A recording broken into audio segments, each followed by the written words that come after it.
for all.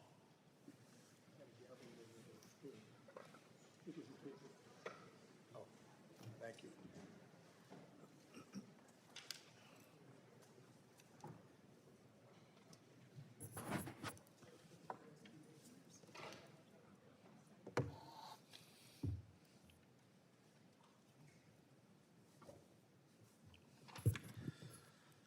Ready, Greg? Yep.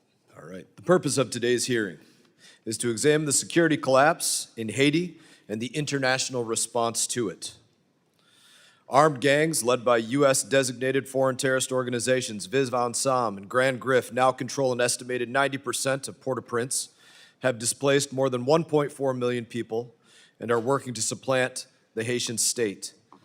The hearing will assess the failure of the previous multinational security support mission, the design, deployment, and funding of its successor, the gang suppression force. In addition, the Haitian police and their military have been severely weakened, in part due to the legal migration, which has allowed gangs to take control of areas like Port-au-Prince, a situation that has got so bad that the Haitian National Police had officers start picking up their paychecks in person due to so many leaving and still receiving their direct deposits. So there is a security crisis there that we want to examine.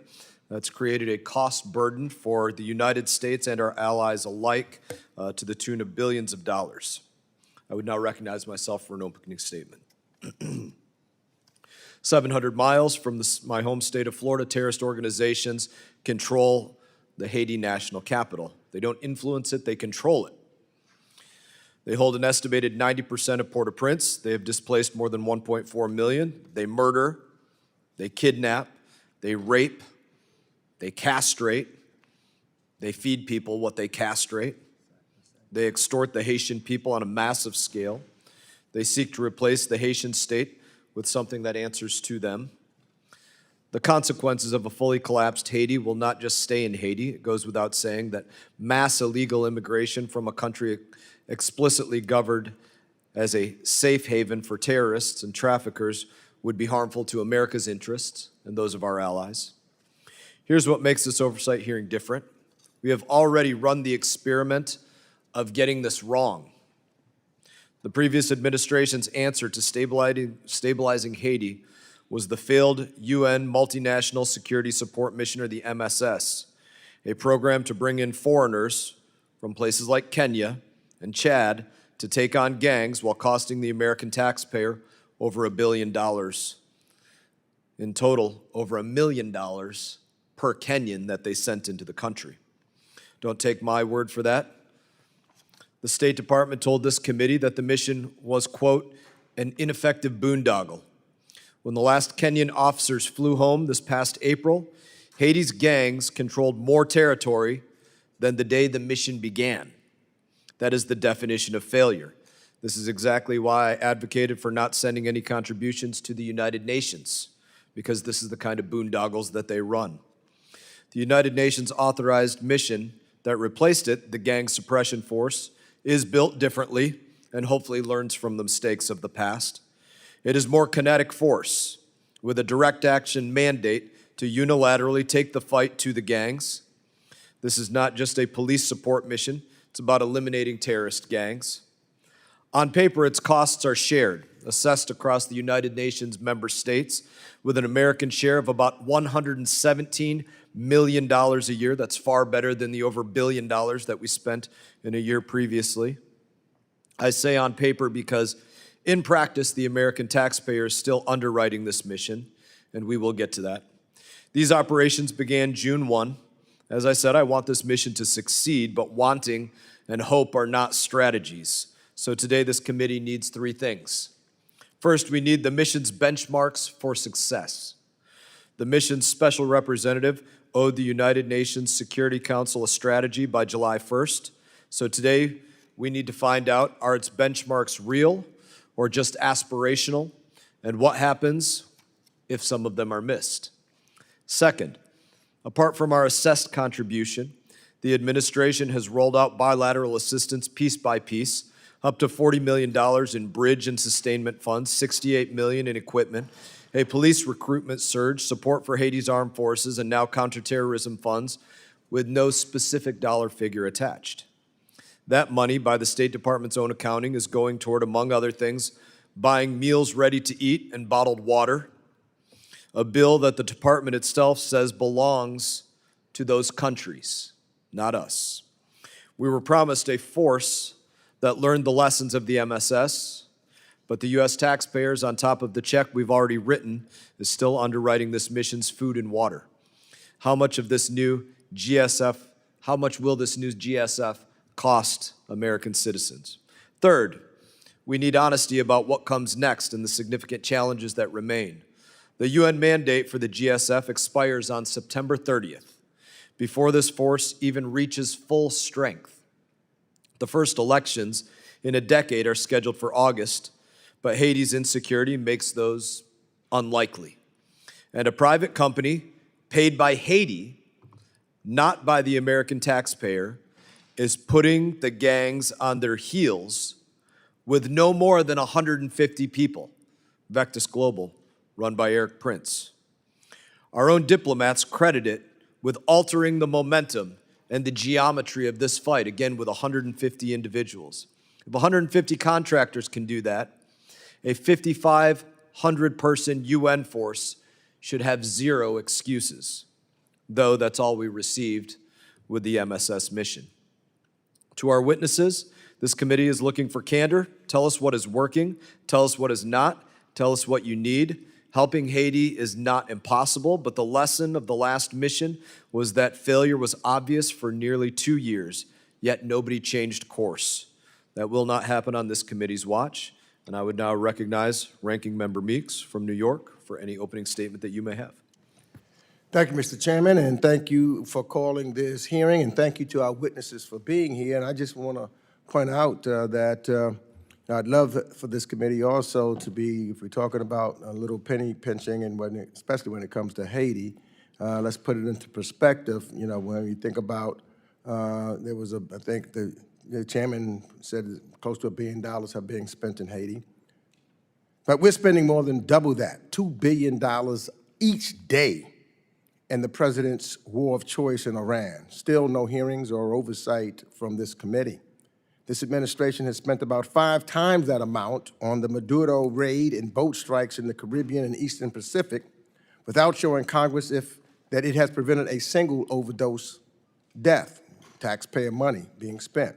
Over $300 million in taxpayer money has been directed toward the White House ballroom. And I can go on, whether you're talking about the reflection pool and some other things that this president has been utilizing the taxpayer dollars, which just does not make any sense to the American people. So I think that if we are going to look at some of the spending issues, I would think that we should start looking at 1600 Pennsylvania Avenue. And for years, you know, true, Haiti has endured a convergence of violence, political instability, economic collapse, and humanitarian suffering that has no parallel in our hemisphere. Armed gangs control large parts of Haiti's capital. Families have been driven from their homes. Women and children face gender-based violence. Hospitals struggle to function. Schools have closed. Nearly 5.7 million Haitians, half of the country, face acute food insecurity. And while we may not all agree on the best approach to addressing this crisis, I believe we can all agree that the United States Haiti policy under Democratic and Republican administrations alike has fallen short. Closing the gap is not only a matter of conscience, it's a matter of national and regional security. Helping Haiti overcome this crisis is not charity. It's a strategic investment in a safer and more prosperous hemisphere. But in so doing, we must recognize that another U.S.-imposed solution will not work. Haiti's future cannot be designed in Washington, New York, or Geneva. Lasting progress must be Haitian-led and accountable to the Haitian people. The United States should offer sustained support, and we must work with like-minded countries around the world, but as partners, not as architects. That brings me to the Gang Suppression Force. With proper implementation, the GSF can help Haitian authorities push back against gangs, secure critical infrastructure, and create the conditions for Haitians to begin rebuilding their country. I hope it is successful. But we must also be honest about what the GSF cannot do. It could not replace legitimate governance. It could not substitute for long-term investments in institutions, economic opportunity, or public trust. You can capture or kill gang members, but if you do not address the broken political and economic system that creates, finances, and replenishes these gangs, the cycle of violence will only continue. The GSF mission is not paired with a serious political process, humanitarian relief, and a plan to reclaim gang-controlled territory. Then any gains will be temporary. Security without a political and economic strategy is not a solution, it's only a pause. A security mission in Haiti must also be accompanied by disarmament, demobilization, and reintegration programs. Haitian humanitarian assistance must flow alongside security assistance because Haitians need food, medicine, and shelter. That means that the Trump administration must bring forward a comprehensive strategy equal to the scale of the crises. The administration should start by reversing its own damaging policies. The gutting of U.S. foreign aid has hit Haiti particularly hard. And even as the administration warns Americans against traveling to Haiti, it claims the island is safe enough to end temporary protective status and deport some 350,000 Haitians. This is not just cruel, it's contradictory, and it will only exacerbate instability in Haiti. Next, the administration must identify and hold accountable those members of Haiti's political and economic elite who are supporting the gangs. It has failed to do so adequately, despite a congressional mandate by which the bipartisan Haiti Criminal Collusion Transparency Act, which became law last year. Congress must do more as well. I introduced the SOC per se in Haiti Act with Representative Murphy of North Carolina that would require the State Department to develop a comprehensive strategy to counter instability in Haiti. Congress should pass that today. Lastly, and unless Congress reauthorizes help for an extended period, jobs that are lifeline for Haitians fleeing gang violence will evaporate. So support for Haiti has long been bipartisan, backing in Congress, and because the American people understand the suffering that Haitian people have endured and want to help. After the 2010 earthquake killed more than 300,000 people, Americans across the country mobilized because that is who we are. The United States has a responsibility to lead. We must do so in a way that avoids repeating the mistakes of the past, centers Haitian voices, delivers the partnership this moment demands. So I look forward to our discussion today and hearing how this administration intends to be the partner that this moment calls for. Thank you. I yield back. Thank you, Ranking Member Meeks. Other members of the committee are reminded that opening statements may be submitted for the record. We're pleased to have a distinguished panel of witnesses before us today on this important topic. The Honorable Michael Kozak, Senior Bureau Official for the Bureau of Western Hemisphere Affairs at the U.S. Department of State, and Colonel Justin Gorkowski, co-lead of the Haiti Gang Suppression Force Tiger Team at the U.S. Department of War. This committee recognizes the importance of the issues before us and is grateful to have you here to speak with us today. Your full statements will be made a part of the record, and I'll ask each of you try to keep your spoken remarks to about 5 minutes in order to allow time for member questions. And Ambassador Kozak, I recognize you for any opening statement that you may have. Thank you, Mr. Chairman. Chairman Mast, Ranking Member Meeks, distinguished members of the committee, the U.S. overarching objective in Haiti is baseline stability. A network of armed groups threaten to take over the Haitian state while destabilizing the region. We estimate the gangs have approximately 3,000 well-armed fighters. The former MSS mission supported only 1,000 police with no clear mandate. They cost over $500,000 per person per year. Last September, the United States and Panama led the UN Security Council's adoption of Resolution 2793. With this new mandate, the United States as chair and 5 other regional countries make up the standing group of partners, and they've recruited qualified participating states to deploy as a gang suppression force. UN logistics will support the GSF, a burden previously incurred almost entirely by U.S. taxpayers.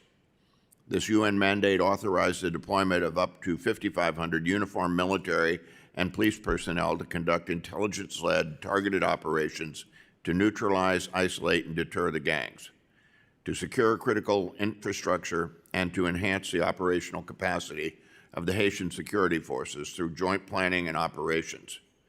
We are getting more than 5 times the forces, while the overall enterprise will cost the U.S. approximately 1/5 of what we were spending with the MSS. So 5 times more bang for 1/5 of the bucks. The civilian staff component led by GFS Special Representative Jack Christofides provides on-the-ground support, oversight, and accountability for the force. The Organization of American States is involved as a key regional stakeholder body, and I'm pleased to announce that at the OAS General Assembly just last month, the OAS unanimously called for renewal of the mandate by the UN Security Council. Very important in dealing with threats of veto by Russia and China. That was a decisive factor, I think, last year, having the region completely together. In the coming weeks, more troops and their equipment will arrive and hold more territory. The Department is working with UN professionals to ensure the right pieces are positioned for success.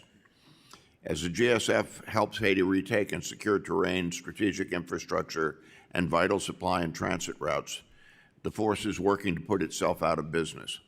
One of the first tasks of the special representatives was to define an exit strategy with measurable objectives, performance indicators, and an implementation timeline, which he submitted to the Standing Group of Partners in the UN Security Council on June 29.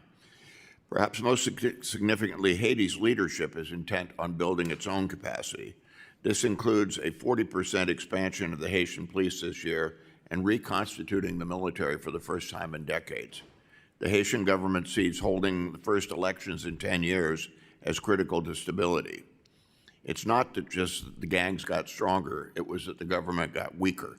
Haiti's interim government is preparing for national elections, paving the way for an elected government next year. Economically, Haiti's priority is creating an alternative to gang enlistment. U.S. trade preference programs such as Hope Help Act support a significant number of jobs.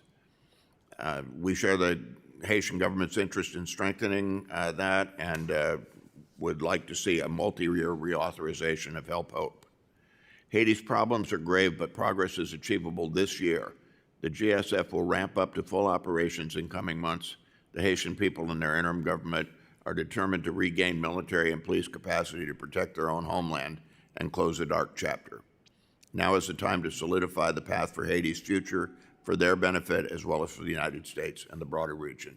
Thank you, Mr. Chairman and Ranking Member. Thank you, Ambassador. Colonel Gorkowski, I now recognize you for any opening statement you'd like to give. Thank you, sir. Chairman Mast, Ranking Member Meeks, distinguished members of the committee, thank you for the opportunity to speak with you today about Haiti and the gang suppression force. I'm pleased to begin today's testimony by informing you that exactly 1 month ago, the gang suppression force initiated operations to retake territory in Haiti previously controlled by terrorist gangs, resulting in several detainees, weapons seized, and incendiary devices destroyed. This may seem trivial, but it represents a significant benchmark for stabilization efforts soon to come. We've learned more about Haitian gangs in the past 30 days than the previous 30 months. Today, I will provide a brief overview of the force we designed to address the problem, expected deployment timelines, and considerations for the future force. My focus is security, on which all Haitian stability rests. Let's begin with a clear articulation of the problem. The absence of governance in Haiti has created opportunities for informal power structures to thrive through use of force, financial independence, intimidation, and terrorism. Over 20 different gang leaders deploy their foot soldiers to fight for control over Haiti's territory and dwindling resources. These gang leaders, whose forces outnumber Haitian security force personnel, dictate daily life in the territories they control by providing security, jobs, school supplies, and condolence payments. This threat is multifaceted and has become entrenched within the corrupt fabric of Haiti's political and economic elites. These are not simple gangs that can be jailed and prosecuted. This isn't West Side Story. This threat requires a predominantly military solution. And we designed the GSF to address the threat I just described, differentiating it from previous multinational force interventions. The international peacekeeping apparatus is ineffective against this threat. Instead, unlike the previous MSS, we opted for an intelligence-driven, military-heavy solution to conduct counter-gang operations. In collaboration with our Haitian partners, we designed this novel approach to source military and police forces from the international community, and we challenged the UN to adapt their historic practices in a manner to sustain these forces in austere environments.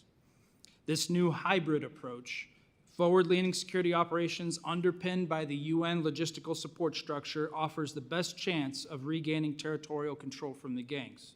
So how's it working out? To manage expectations, operations just began in mid-June and have far to go. This year, we selected a special representative, Jack Christofides, to lead the mission, as well as Force Commander Major General Erdenbat Batsuri and his headquarters staff from Mongolia. We adjudicated over 17,500 pledges from 19 countries to optimize a fighting force of 5,500 personnel from 10 countries. Together with the UN, we have deployed about 1,100 security personnel from 6 of these countries since April and are preparing to open our second area of operations. We expect to be at full operational capability this fall, distinct from full strength. As with any new approach, this mission has its challenges. We continue to push the UN to think creatively and repackage its concept of support in Haiti to evolve from peacekeeping to direct support to security operations. This hybrid UN-supported approach results in considerable savings to the American taxpayer, from over $1 billion over 2 years to $119 million annually, reflecting a 78% annual reduction, while also attracting massive interest from troop and police contributing countries due to familiarity and experience with the UN brand. We still have a few months until we are at full capacity, but there are indications the force we've designed will achieve its objectives. Our goal now is to get the remaining personnel from the other 4 countries deployed as fast as possible to consolidate gains and hold the territory we clear, while diplomatically we pursue mandate renewal. We must simultaneously facilitate growth of the Haitian security forces. This is critical, while integrating them into operations so they can secure their own country. Through full implementation of the GSF, the international community places Haitian security forces in the best position to take full responsibility for their own country's security. The hybrid approach we've taken with the UN is the best available solution to a national security threat less than 700 miles from American shores. I welcome your questions. Thank you. Thank you, Colonel. I'm going to alternate between Republicans and Democrats for about 5 minutes of questions for each person. I'm going to begin with Representative Smith. Thank you very much, Mr. Chairman, and welcome to both of you. First of all, I want to, Mike Kozak has been a leader for over 50 years. I've worked with him with the OSCE, worked with him when he was the ambassador to Belarus, and I've certainly been working on that issue much of my time here, and so many other important postings. Havana, Cuba, as the chief of mission, a wealth of experience, and not just knowledge, but a wisdom, and I want to thank you for that tremendous leadership you have shown over so many years, and welcome to you, Colonel, as well. Just a couple of questions. I'm the author of the Trafficking Victims Protection Act, and matter of fact, right now, Kwesi Mafuni and I are trying to reauthorize it with a Frederick Douglass Act. We're hoping to get it on the floor soon. But Haiti has been a special case of trafficking. Years ago, I held a series of hearings with Nancy Brevard and others from the Airline Ambassadors International, and they broke up trafficking rings law enforcement did, but they were the eyes and ears as flight attendants. When all of these kids were coming up from Haiti, being sold into modern-day slavery as little kids. Horrific abuse. And I'm wondering if, with all of the work you're doing and trying to do, if you could shed any light on what's being done now to try to mitigate this exploitation of children and women through trafficking rings. Secondly, the church. I don't want to go too long, we only get 5 minutes, but the churches, what role are they playing? Because usually the faith community can play a very positive role. Obviously, when the guys are running around with the gangs with guns, it's harder, obviously. And as you said, it's not that the gangs have gotten stronger, but the government has gotten weaker. So I wonder what we can do to further fortify their message from the pulpit, from the cardinals to the priest in the pulpit and every other part of the faith community. And finally, I remember when the Harlan County was turned back, that ship, because there were a few protesters out on the docks. the mistakes that were made with the Clintons after the horrific earthquake. I've read books about it and have spoken about it, and when they didn't really do the job of rebuilding that should have been done. And I just hope, I know we're going to get it right this time, at least I believe we will, especially with your wisdom being brought to bear on all of this. So trafficking, children, and the church. Thank you, Mr. Chairman, also from past days, and thanks for the kind words. On the trafficking front, I mean, this is what we're trying to shut off throughout the whole region, not just in Haiti, but as you say, that there's been some particularly horrific abuses in the past. But by our ability to have stopped illegal immigration coming in, I think we've helped in that respect. But the other thing you find is that the same groups that are trafficking humans are trafficking drugs, they're trafficking arms in the other direction, and so on. And one of the reasons that the administration declared the gangs to be foreign terrorist organizations was that gives us some extra tools. We can prosecute people in the United States who provide material support to such an organization. And we've seen some evidence of this already with a couple of the Haitian elite type leaders who were living in the United States and financing these kinds of bad activities in Haiti, losing their immigration status and having to leave the country. So there'll be hopefully more of that to come, but we're trying to put a real law enforcement effort on there. Churches, you're absolutely right, are one of the linchpins of the place and are trying to stabilize people. It's interesting, though, is Mr. Meeks mentioned the need for a Haitian-led solution. When you do polling in Haiti now, something like 90% of the population really want an elected government. They want to pick their own government. They've had too many years of well-intended foreigners picking people for them, usually not on the grounds that they were going to be the best leader, but because the people they were picking could cause, having their gang connections could cause disarray in the streets, and said, oh, we need to bring them into the government in order to avoid them trying to overthrow the government. Bad idea. That has not worked out at all well. So I think that's what we're hearing a lot from the churches too, is let's get moving on, and we see it reflected in the views of the Prime Minister of Haiti that elections are very, very important to get to that kind of Haitian-led government.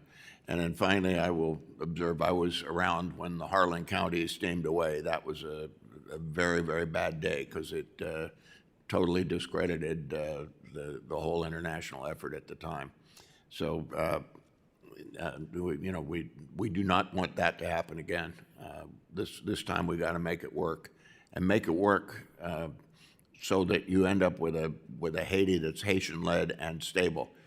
Again, I put in a plug for the Hope Help Act, because I think our view is the way to get Haiti to be self-sufficient and so on is it's got to be able to attract investment that will create jobs and so on, and not have it be jobs created by the government with aid funds from other countries. So that would be my points. Thank you. Ranking Member Meeks. Thank you, Mr. Chairman. First, Karen, I want to thank you. I want you to know that I am 100% support and behind you and want you to be successful. Because without security, we can't make the next step. And so that's really important. And I'm ready to work with anybody that's going to make that happen. So I listen to you intently. I don't disagree with you. I think that we need to make sure that we have the security on the ground so that we can then have the implementation that the ambassador was just talking about of creating a Haitian-led government. But we can't do it without security. So I just want you to know that. Now, my concern goes towards, Mr. Ambassador, that on November 28th, the DHS issued a notice terminating TPS for Haiti, which is really my focus. And they said that there are no extraordinary and temporary conditions in Haiti that prevent the Haitian nationals from returning in safety. So I want to know, after Secretary Noam made the decision She said she did it with consultation of other partners, et cetera. But can you tell me, was the Department of State consulted by Secretary Noam's decision to terminate TPS for Haiti? Were you consulted or anything of that nature? I know where you were previously, and Mr. Smith talked about your great work, humanitarian work, but were you consulted on that at all? Mr. Ambassador? Were we consulted on? Yes. I don't believe so, sir. But I would observe that you have to look at the security. I mean, we do provide DHS with country conditions reports, and in Haiti, there, as the Prime Minister will tell you, out of the 10 departments of Haiti, he said we could have elections in 7 of them tomorrow. That they're stable and life goes on as normal.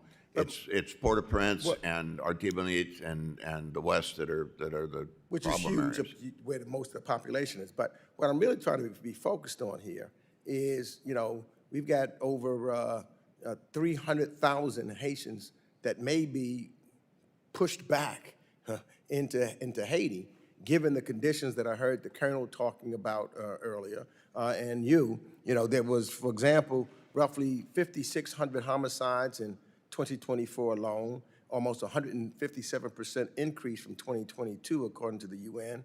And the State Department's own travel advisory rates Port-au-Prince as a critical threat crime for location. So I was wondering, and I don't know whether you can or not, and at the same time, the president, of course, the administration has expanded refugee admissions for white Afrikaners from South Africa, citing safety concerns there. But I see and hear and listen to you intently of the safety concerns that are taking place currently in Haiti. I don't know if you can walk the committee through the department's assessment of Haiti that may have led the administration to conclude that it was safe to end TPS for Haitians. This is something that members in my constituency, I have a large Haitian constituency, are asking me intensively. So I was wondering if there's a way that you can give us or walk us through how it's now safe for these individuals, or how it was determined that it was safe for these individuals to come back to Haiti. Well, Congressman, I'm not the greatest expert on TPS, but I would observe that with respect to all these different countries that had TPS, many of these have been temporary, that have gone on for decades. We had in Central America TPS status that was granted because of hurricanes that occurred in the 90s. In the case of Haiti, I think it was the earthquake in 2010. I understand. I don't mean to cut so you off. I'm limited on time. Yeah. But because, we're talking about an influx, and I don't see if you have an additional 300,000 people coming in, given the scenario, that's going to help, even help the colonel with what he's trying to do. The other thing that I just wanted to ask real quickly, I had a bill that passed in a bipartisan way called the Haitian Criminal Collusion Transparency Act, passed with bipartisan support. So it was the intent of the bill is to go after those individuals that are running the corrupt political and economic networks that finance the gangs, traffic weapons, and profit from Haiti's instability. Because it seems to me that they've gone by with impunity, and I think that we've got to go on. So I was wondering if you could tell me, if you know, have any individuals been sanctioned in Haiti in response to the bipartisan report, that are supporting and putting the money in? I haven't heard of any, but do you know whether or not anybody has been sanctioned? Mm-hmm.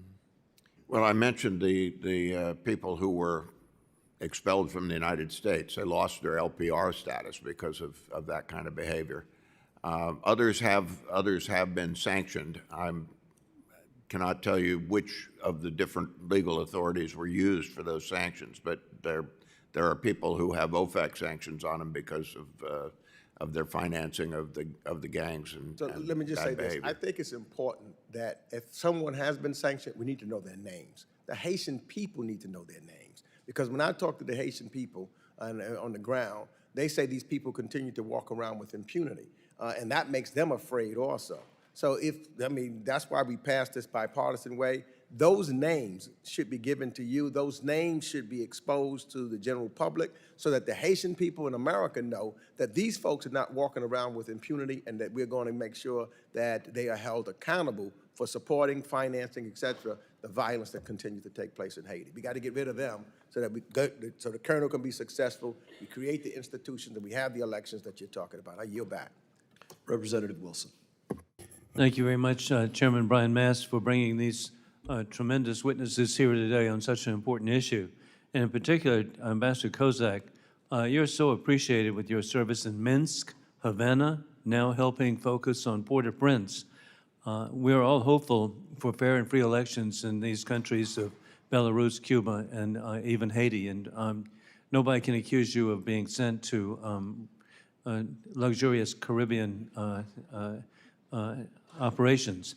With that in mind, too, I'm so grateful for Ranking Member Meeks, who is promoting today bipartisanship with Chairman Brian Mast. And Ambassador, the administration has called the Biden-era MSS mission an ineffective boondoggle. It costs the American taxpayers nearly $1 billion to field roughly 1,000 personnel, mostly police, with no mandate to take on the gangs. And can you verify again one more time how much per patrolman that is? Yeah, I think it works out to about $500,000 per person per year. Not a very good ratio there for. Well, that's just startling, and the American people need to know that. Even Yep. Congressman Scott Perry didn't know that, and so it's an amazing fact, sadly, to be acknowledged. When the final contingent left in April, the gangs controlled more territory than when the mission began. What is the State Department's assessment of what went wrong, and what does that failure tell us how the United States should approach missions going forward? Well, I'll look to the Colonel to comment too, but I'd just say from my standpoint, I think it's both quantity and quality. That 1,000 people was not nearly enough to deal with the threat that existed. And on the other hand, it's the mandate. They were supposed to be there to support the Haitian police, which is was a completely decimated bunch. And not to be able to go out and run operations of their own. So that's what we've tried to correct with the gang suppression force, is to make it much bigger. In the meantime, too, our colleagues in the Bureau of Narcotics and Law Enforcement have been working with the Haitian government to train up another 4,000 police by next year.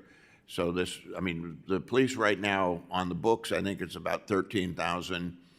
The actual people who show up on any given day are probably more like 6,000, and of those, something like 400 do most of the fighting. So the whole idea here is to get the Haitians beefed up, but also to have the gang suppression force sizable enough and with a more military kinetic type mandate where they can go out, clear these bad guys out of an area, and then have enough Haitian forces to come in and take it. The Kenyans would go on patrol and mix it up with the gangs, but as soon as they left, the gangs were right back there again because there was nobody to hold the territory at all. So those were some of the problems that they faced, as well as just having a extreme tooth-to-tail ratio in favor of the tail. Over. Indeed, I'm glad, General, that all of this is being monitored. Bangladesh should be applauded, Ambassador, to provide the Gang Suppression Task Force largest contingent, nearly 1,600 personnel, and the schedule counts on more than double the force in September. But Bangladesh had to freeze its deployment once this spring, and now it's being delayed again. What can we do to help the courageous people of Bangladesh to be able to participate? And General. Yeah, thank you, Congressman. That's a good question. I'm very thrilled to state today that Bangladesh is in good shape for the deployment. Their deployment is back on track. They have conducted 2 reconnaissance visits to Port-au-Prince, including with their senior leadership. They have repledged all the forces that were pledged previously, and they are on full glide slope to deploy as anticipated. So we're in good position. In fact, I will be traveling to Bangladesh on the 8th of August to do the pre-deployment visit. Well, indeed, it's so refreshing to see the country of Bangladesh have such a participation and be so recognized by the United States and even in the Western Hemisphere. So thank you for your service and again, assisting the military of Bangladesh. I yield back. Thank you, Representative Wilson. My understanding of the TPS was actually that it so decimated the police force. That's in part why they were not there to support the MSS. They were the police force had to start going to telling people they had to pick up their checks in person because so many of them came to the United States and kept collecting their direct deposits that there were no police there to do the work that they were supposed to be doing. Big problem. Indeed, I was wondering how they're being paid. Thank you. Representative Keating. Thank you, Mr. Chairman. Mr. Kozak, fair to say in Haiti there's a fair amount of crime and kidnapping and terrorism and unrest and healthcare capacities severely constrained. Don't you agree? Well, certainly in the areas that the gangs have controlled, there's a lot of that type of behavior. Yeah, Colonel, that's why you're there and you're doing your work, and we appreciate your work there. If that's the case, and I guess that's why the State Department issued a do not travel advisory in the area because of those severe risks. Doesn't that make sense?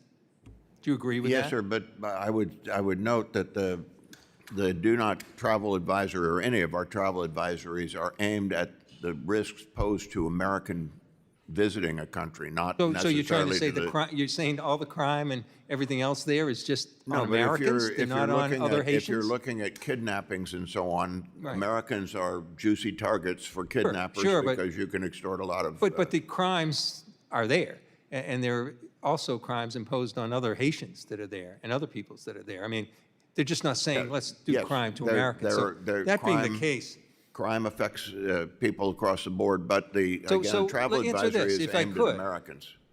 if the crime is so severe, and we have a colonel who's leading an effort at suppression of those gangs, then with 350,000 Haitians who are on TPS, temporary protective status here, and these are adults, and they have work permits, and they're in positions in my state and others of critical need, long-term care, hospitals, hospitalities, agriculture. I mean, these are people that are here.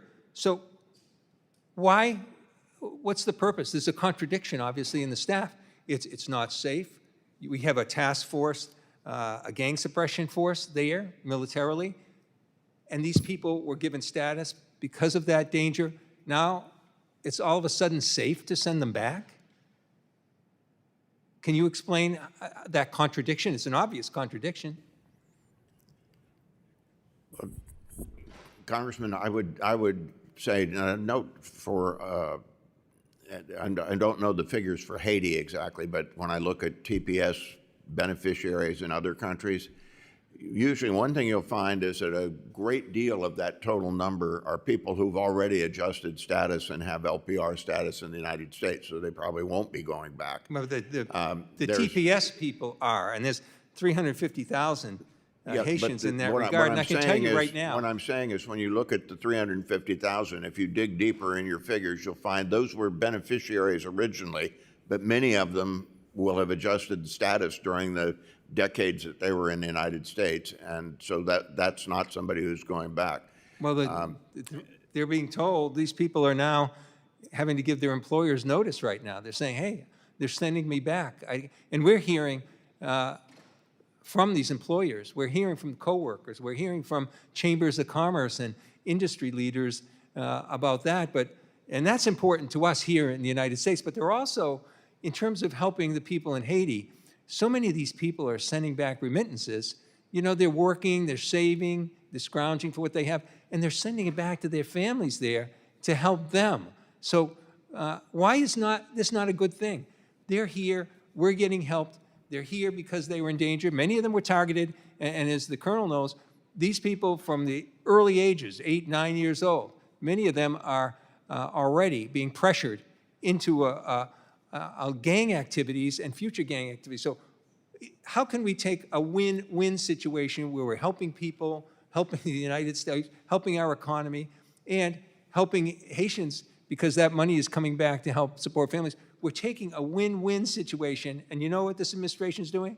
It's making that win-win situation lose-lose. I mean, we're here with the State Department, and I'll say the State Department acted with its advisory, but what about the other administration members?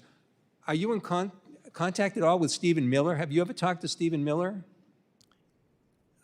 Yes. And what is he, doesn't he have this concern? Not on this particular topic, but let me If I could, comment on so what I'm you- just asking. So you never talked to Stephen Miller about this particular topic? Have you talked to Secretary Rubio about this particular topic? About what I raised here in my questioning? Yes. And what does he have to say? I mean, he's a reasonable man. Let me comment He supported these things when he was in the Senate. Yeah. TPS is supposed to be for people who are in the United States and an earthquake happens or something and you don't want to Oh, it's send them also back for violence, sir. immediately. You know it yourself. But It's what if their we've lives are in ended up- jeopardy there with the What we've conditions, and ended the up with, colonel knows this, that's Representative, what is he's people doing. using that for years and years and years. I mean, people who come here lawfully also send home remittances and so on, and that's a good thing. Well, these But- people are but- here lawfully. They're here as part of that set. They are Temporarily- lawful. That's the point. And I'm temporarily, afraid I'm going to have to yield back because my time is over. Representative Kim. Thank you, Chairman and Ranking Member Mix, for hosting today's hearing. And I want to thank Ambassador Kozak and Colonel Gorkowski for joining us today. The State Department's Bureau of International Narcotics and Law Enforcement Affairs developed the P4000 initiative to quickly train, recruit, and equip new Haitian national policy officers. And I know, Ambassador Kozak, you touched on this, so thank you for that. And I believe last fall, the program officially began training new Haitian national policy officers to combat armed gangs. Colonel Gorkowski, this mission's end state is a Haiti that can secure itself. Today, only 100 Haitian police officers do most of the fighting. The P4000 program is actively striving to train more, I understand. So what do you think is a realistic timeline for Haitian forces to take the lead, and what more do they need from us to get there? Thanks for that question, Congresswoman. And this is an important one because this dictates our exit criteria for the gang suppression force. So I can't emphasize this enough. The INL-supported P4000 program has been an extensive time multiplier in growing these forces. Not only are we growing the size of the forces, but they have changed the instruction to be more applicable not to disasters or things like this, but to the counter-gang operations they are conducting. To date, they have over 2,000 personnel who have gone through this, and by March of 27, that will be a 40% increase, 4,000 new security force personnel. So by the end of 2026, we should see an HNP number. The ambassador mentioned the total number around 14,000, but it's really only about 6,000 prior to P4000 who were coming to work every day. So by the end of 2026, we should have about 8,000 Haitian National Police, in addition to 2,000 FOD, Haitian military personnel. 2027 projections are around 10,000 Haitian police, and by 2028, we're looking at 13,000. So combined security forces, Haitian and military, by 2028, we're looking at about 19,000. Well, that begs the question, how many do we need? And if you add in the gang suppression force, of course, you augment those numbers a little bit. In peacetime scenarios, academic figures and doctrinal figures state that you need about 2.8 security force personnel per 1,000 people. So for Haiti, that's about 30,000 personnel, over 30,000 personnel. If you combined Haitian National Police and military personnel without the gang suppression force, we're probably looking somewhere 2029, but that's, again, without the gang suppression force. Not saying the gang suppression force needs to stay there that long, but that's the point at which Haiti will have some numbers able to secure themselves. There's also the issue of quality, right? Quantity and quality. We need folks who can, of course, be present, but also those who can do the job effectively and not contribute to a deteriorating security situation. Thank you very much. Ambassador Kozak, the State Department has played a central role in supporting the gang suppression force through diplomatic engagement with partner nations and the United Nations. So what specific diplomatic steps has the Bureau of Western Hemisphere Affairs taken to secure and sustain contributions from these partner countries? And how are you addressing any gaps in participation or logistical challenges from international contributors? So the question was about contributions to the force. I think there are two types here. One is as we mentioned in testimony, the logistics are being done through assessed contributions in the UN system. So the U.S. gets stuck with like 25% of that because that's our share of UN assessed contributions, but other UN members then are picking up the other 75% of the logistics. The pay, like for the salaries of the personnel and so on, is voluntary contributions. And we've had really very good response on that. Some of our colleagues in the standing group of partners, and particularly Canada, has taken on the job of urging others to contribute finances to that. And we've had contributions from Canada, from the Dominican Republic, Germany, France, Qatar. So there's a wide variety of countries that aren't part of the force that are contributing to that. And I think we have a fairly robust 117 million or something in that fund right now. So that's been the effort, and so far it's been quite successful. Great. Well, thank you. My time's up. I yield back. Representative Barra. Thank you, Mr. Chairman. First, I'd like to associate myself with the ranking member's comments about TPS. I think it does betray our values as Americans, regardless of why the individuals came to the United States, sending them back into harm's way without the stability that we hope to accomplish in Haiti, I think is a betrayal of who we are as Americans.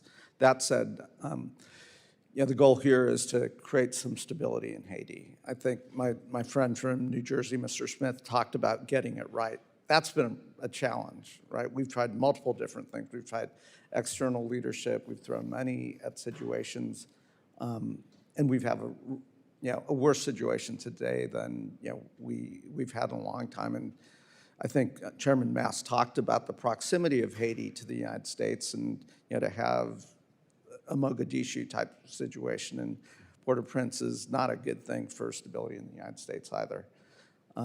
I'd like to just go through stepwise what getting it right might look like, and obviously, correct me if I'm wrong. Ambassador, you talked about we tried external leadership in Haiti and propping up external leaders. The Haitian people want a Haitian-led solution, so getting it right, the first step would be getting elections and allowing the Haitian people to elect a leader. That may not be a leader that we would have selected. That may be a different leader. It may be a leader that is a strong person who is going to bring stability to institutions and so forth. Step two would be rebuilding at least some semblance of functional institutions that can keep the energy on, that can educate their kids, create some stability. Reconstituting a police and security force. We won't get to 30,000 immediately, but you have to make that investment so the Haitians can protect themselves. Colonel, you talked about moving away from a peacekeeping force to a force that in some ways is a military force that can retake territory and hold territory. Part of what failed in the past was, I think, Ambassador, you talked about Kenyan forces and others going in, clearing areas, but not holding areas. Is that an accurate statement? So that would be starting with external forces to help clear territory, hold territory, but ultimately Haitian security forces long-term have to be able to hold that territory, right? Create peace and security. Is that an accurate statement? And then, you know, I think there's got to be some economic hope in the future, right? So one key step is we extended the Hope Help Act for a year. That's going to expire. There is some urgency that we need to keep the Hope Help Act going. Would that be your assessment, Ambassador? Yes, Representative. We favor a multi-year reauthorization of Hope Help because what you find is that businesses, if it's only year by year, the uncertainty means that they're going to move somewhere else where it's a little more stability. So we would be strongly in favor, administration strongly in favor of a multi-year reauthorization of Hope Help, and that helps your other issues just from a as security well. perspective, we should think about Port-au-Prince as one security challenge. We should think about other parts of Haiti where there's less gang activity, less lawlessness as a different type of challenge. Is that an accurate statement?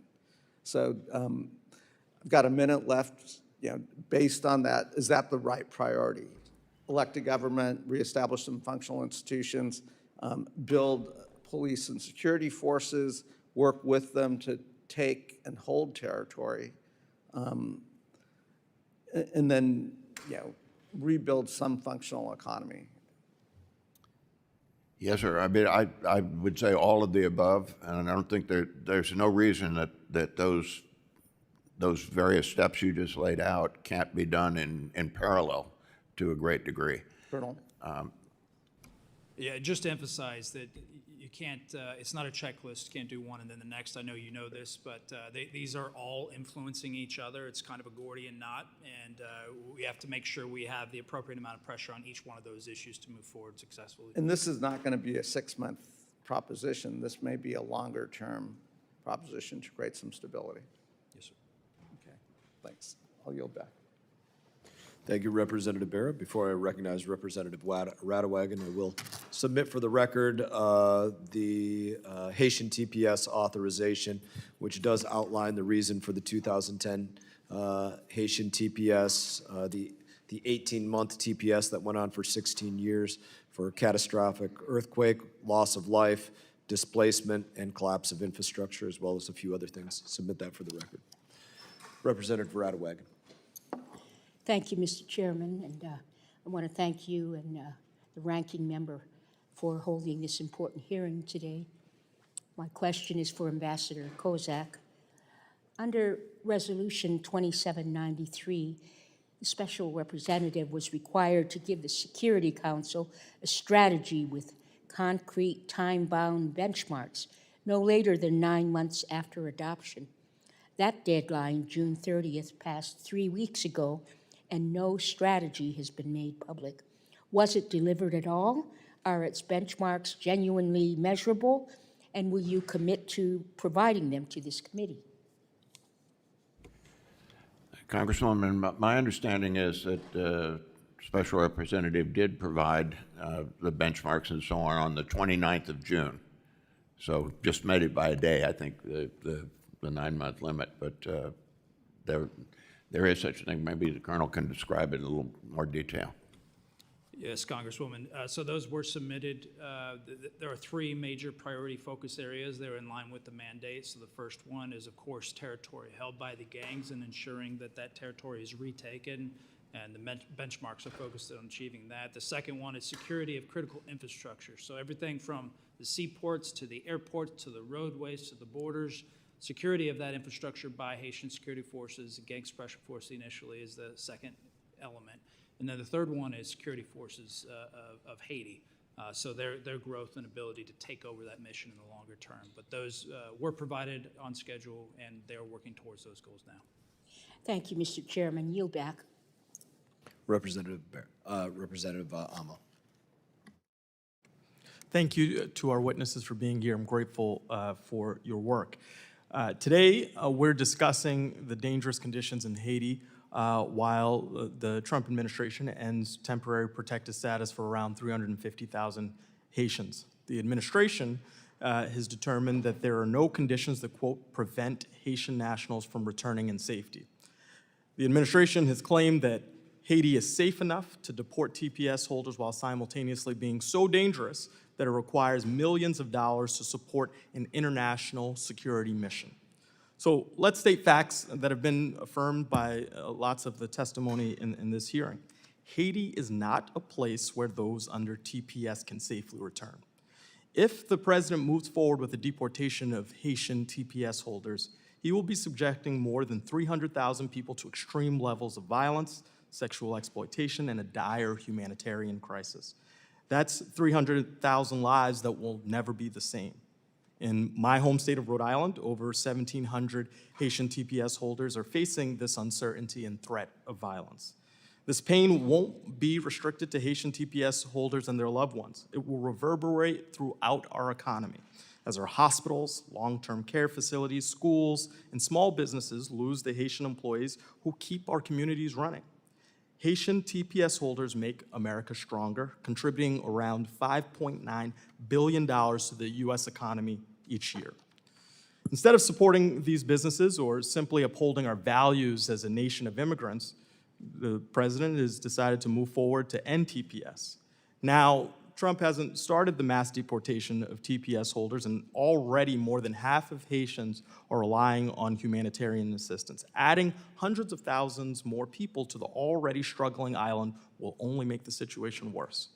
In 2024, the United States provided around 60% of humanitarian assistance to Haiti. But Ambassador Kozak, up to 50% of the life-saving programs for healthcare, HIV treatment, food security, and clean water treatment were canceled during your tenure.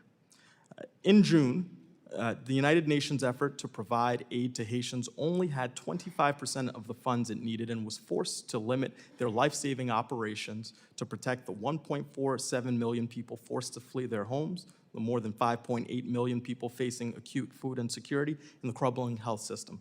So, Ambassador, my question for you is, how do you plan to deal with the competing needs for healthcare, food, clean water, and security? Do you have a plan to seek additional funding to meet the moment and the challenges in Haiti? Yes, sir. With respect to your last point, I don't have a total for you, but I know I sign off pretty frequently on grants for humanitarian assistance to Haiti. It's food, water, medicine, and I think it's in the hundreds of millions that we've provided. So, and as well as food under the Food for Peace program. So I am not aware that there's a big gap there. We've had no real problems getting the administration to provide the assistance that appears to be required for those purposes. So that. And you don't believe that the reductions that we've seen have had a material impact on your ability to carry out the mission? Yeah, I think you have to go back and look at all the different subcategories of aid and so on. But one of the things that was exempt from any cuts was life-saving assistance, such as food, medicine, water, and we've continued to provide that.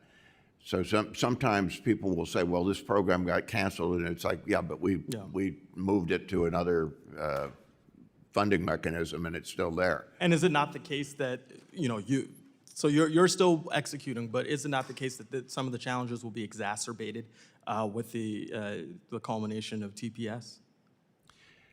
Well, I think you can look at it both ways. As the chairman mentioned, some of those very productive people that you're mentioning could be very helpful in Haiti as police officers, as people working in business there.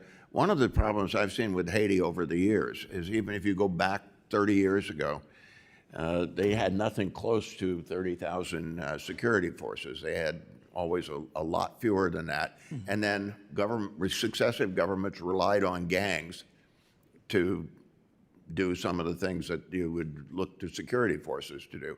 Well, and that's grown out of control. But you're not going to get the Haitians able to fund security forces of the kind they need until they've got some kind of an economy going, and that means having people there who can be productive. Ambassador, my so time it cuts both ways. My time's expired, but I would conclude by saying this: the administration knows that Haiti's facing this humanitarian crisis, and adding more people to it only makes it worse. And so I hope the Secretary of State, the President, reverse the termination of TPS and continue to work with you to make the situation better. With that, I yield back. Representative Perry. Thanks, Mr. Chairman. Thanks, gentlemen, for being here. I think I need to make a comment on TPS since it's become the subject much of this committee and this hearing at this time. It seems to me my colleagues on the other side of the aisle must think that it sounds like that they would export all 12 million Haitians to America because it's so dangerous there. If the answer to making it secure is TPS, then the only other answer can be have every single citizen of Haiti come to the United States of America and leave Haiti. And I would just, which is, of course, patently absurd, as it should be. The other issue is if every good person in Haiti that's not involved in organized crime, gang activity, what have you, leaves Haiti, how is Haiti ever going to get better? Somebody has to love Haiti and want to save Haiti, and to me, it seems like that most likely is the good people of Haiti. With that having been said, I want to level set here, because I think we got to have a discussion of how we got here, where we are. Since the 2010 earthquake alone, the United States has provided over $5.1 billion in assistance to Haiti. USAID alone dispersed roughly $4.4 billion in that window, and the international community pledged upward of $13 billion. That's just that one disaster of a population of 12 million people. That's $1,500 per person. The United States has rebuilt clinics, funded elections, propped up governments, sent Marines in 1994, sent them again in 2004, backed the UN Stabilization Force for 13 years.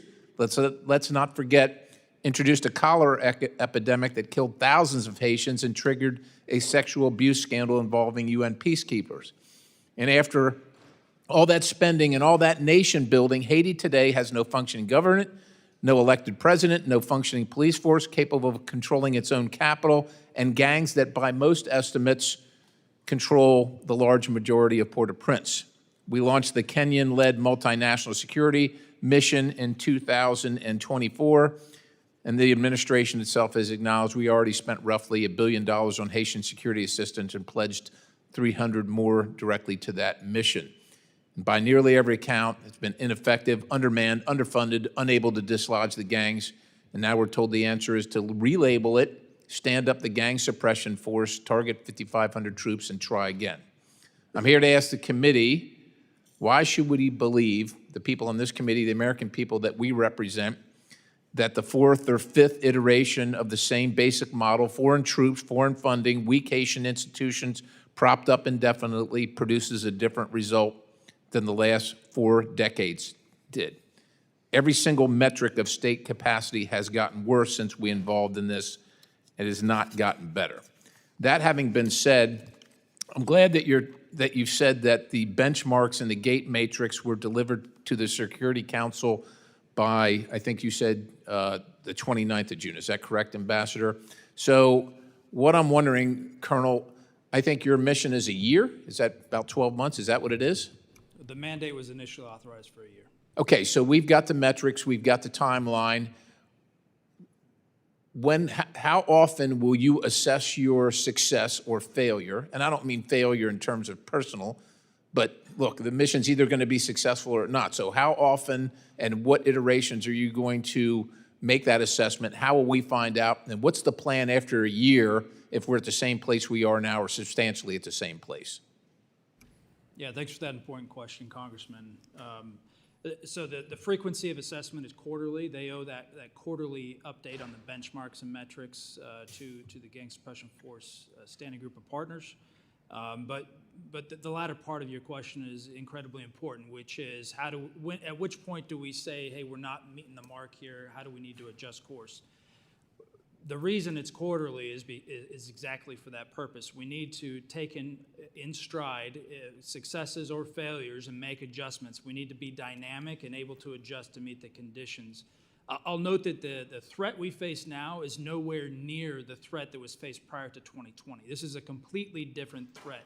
2 U.S. designated foreign terrorist organizations, increasing alliances between these separate gangs.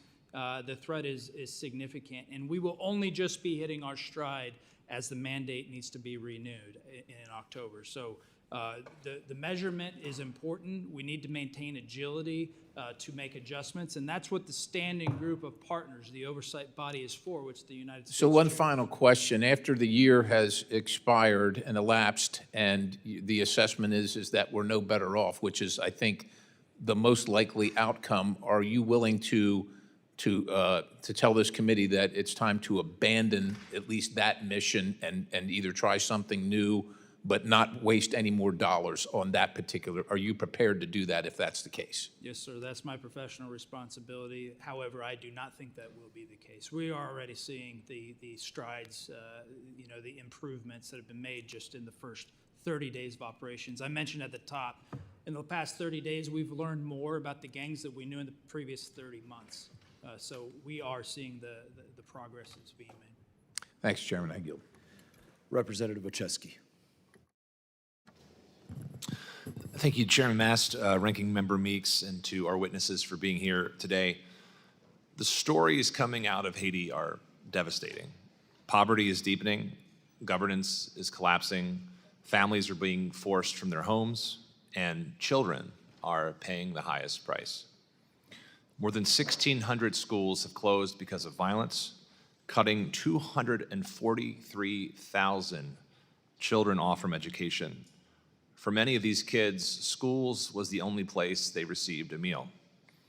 When education and safety collapse, child recruitment by armed gangs intensifies. In 2025, powerful gangs that now control large parts of the country nearly tripled their recruitment of children. Today, up to half of all armed groups in Haiti involve children. How terrible is that? In conflicts like this, children are treated as cheap and they're treated as expendable.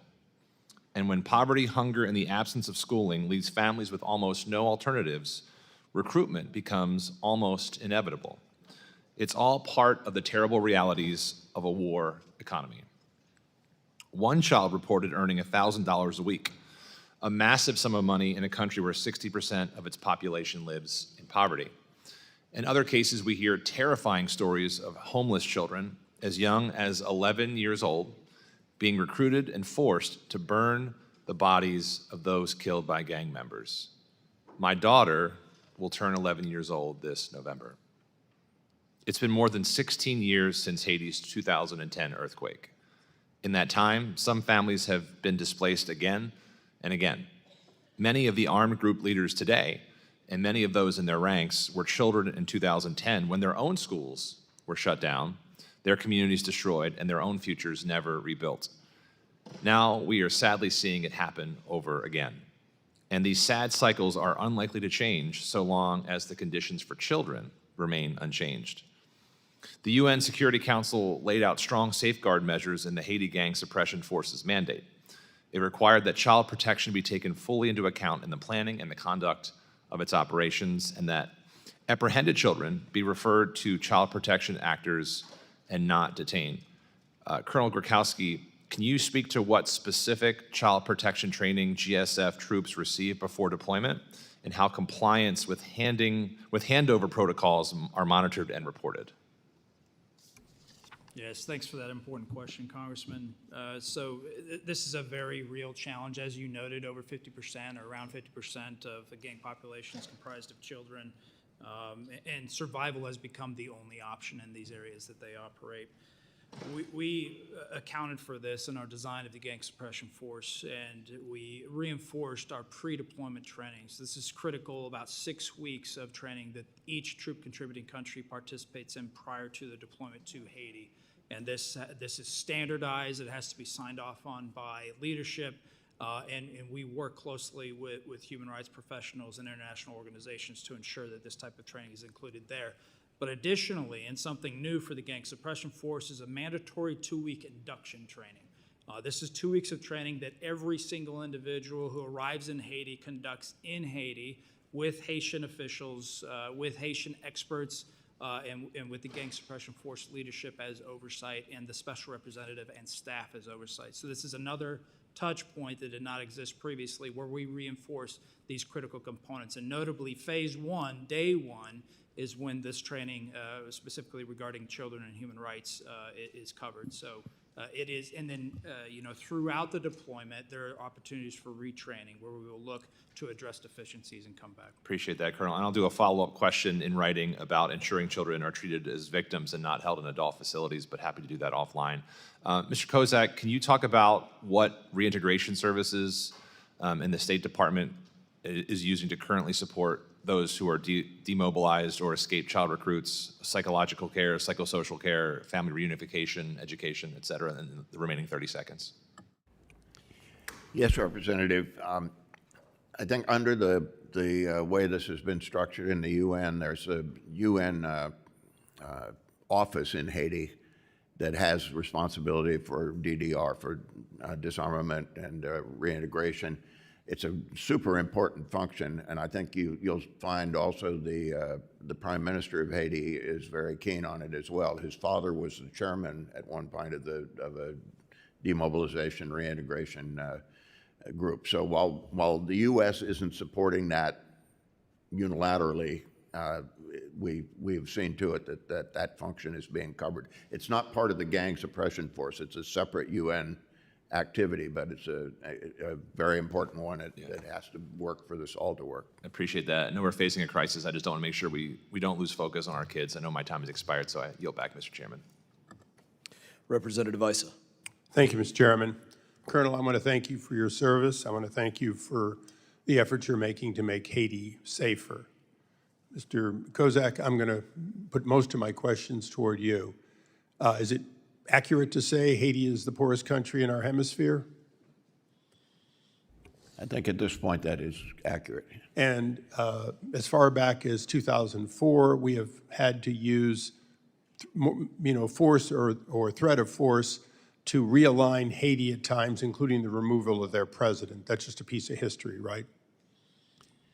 I don't recall us removing their president. I think we made him leave because he was putting neckties, which were tires around people, and lighting fires, because in fact, we had a problem that couldn't be solved anyway but the change of government. Is that historically right?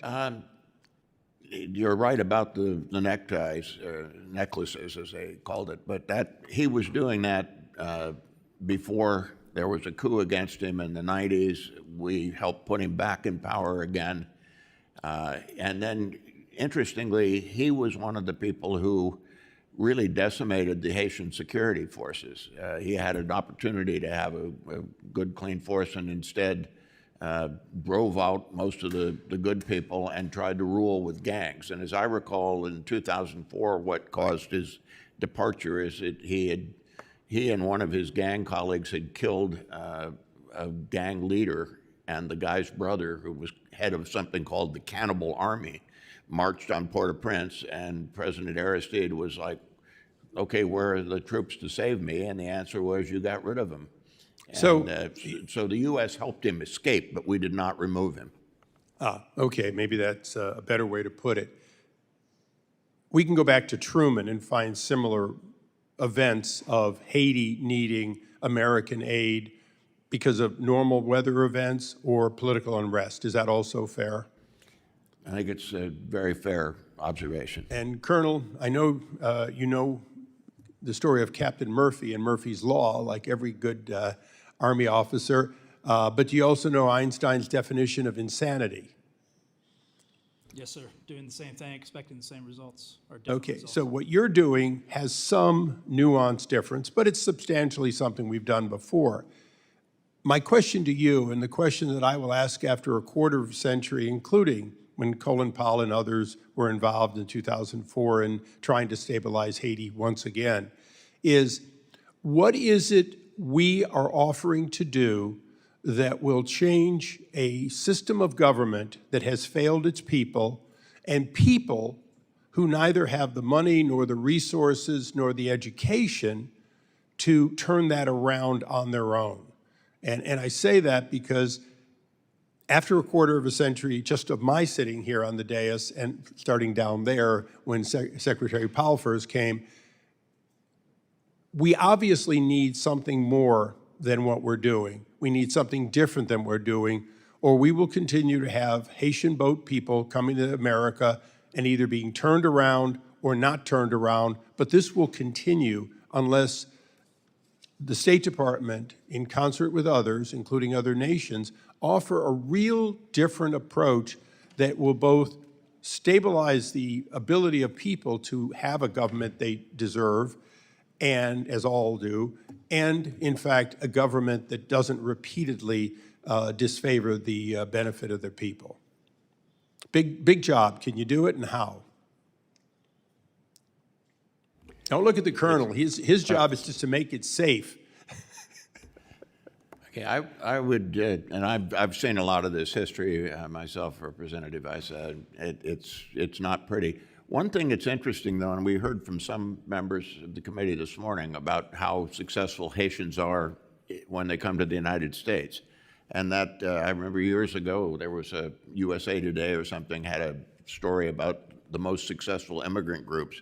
And Haitians were right up there on top. So the problem is not Haitians, it's Haiti and the way it's been operated for years, the political culture there. We are trying to change that. This business of having, and I think you've seen it recently where we've gone after some of the politicians there because of their connections with the gangs. Political and economic leaders for years have used gangs to further their own private interests. Well, I look forward to a further response. I know that the Chairman has a heavy gavel, but I do want to thank you for the efforts, and I would like you to revise and extend with the things that would cause that to happen. And Mr. Chairman, if I can say, the artist who has the same last name as mine, who was a famous part of the Issa family in Haiti for decades, there was a time when Haiti was functional. That was a long time ago. So, Mr. Chairman, I look forward to the answer in writing and yield back. Representative Stanton. Thank you very much, Mr. Chairman. Thank you for our witnesses. Today, Haiti faces a deepening humanitarian and security crisis. It's displaced over 1 million people, pushed the state toward the brink of collapse. Over the last year, gang control of Port-au-Prince expanded, internal displacement levels not seen since the 2010 earthquake, and this year's elections are likely to be postponed again, in large part due to insecurity in the country. The Trump administration helped establish the UN-backed Gang Suppression Force, GSF, that to empower a new force in Haiti to neutralize gangs rather than simply to play a support role for the Haitian National Police, a key difference from the existing US-backed multinational mission. To SBO Kozak and Colonel Gorkowski, the international community has spent more than $10 billion on security assistance for Haiti over the last 2 decades, with a significant portion coming from the United States taxpayers, yet significant security challenges still remain. For either witness, what is different about the gang suppression force that should give us confidence that history is not being repeated? Colonel. Congressman, thanks for that question. I really can't emphasize enough how much this is an apples and oranges situation. The gang suppression force was fundamentally designed with the previous 11 multinational force interventions in mind, and it's different in a few very critical ways. The first way is the mission. This is a very much counter-gang offensive operation focused on the mission, neutralizing, isolating, and deterring the gang members and securing critical infrastructure in addition to security force personnel reinforcement.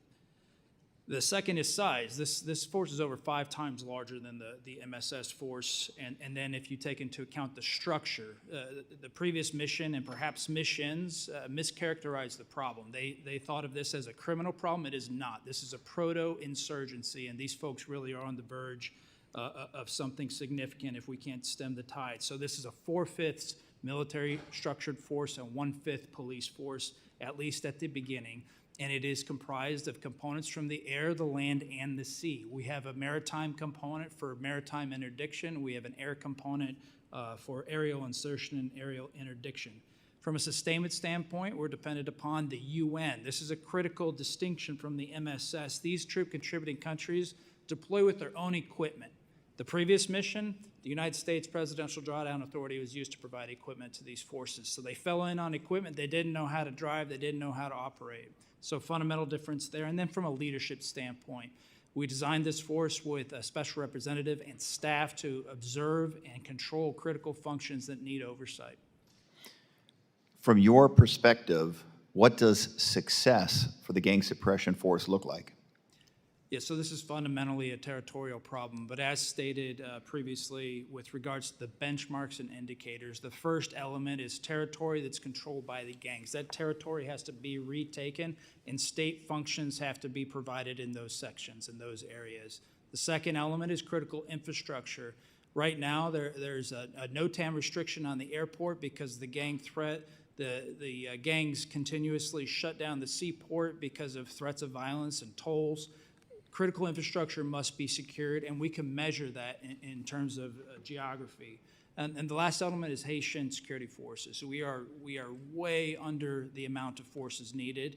The United States support of the HNP has been instrumental, but we need more of it. Over. Of course, we're focusing on not just short-term violence reduction, but long-term stability for Haiti and the people of Haiti.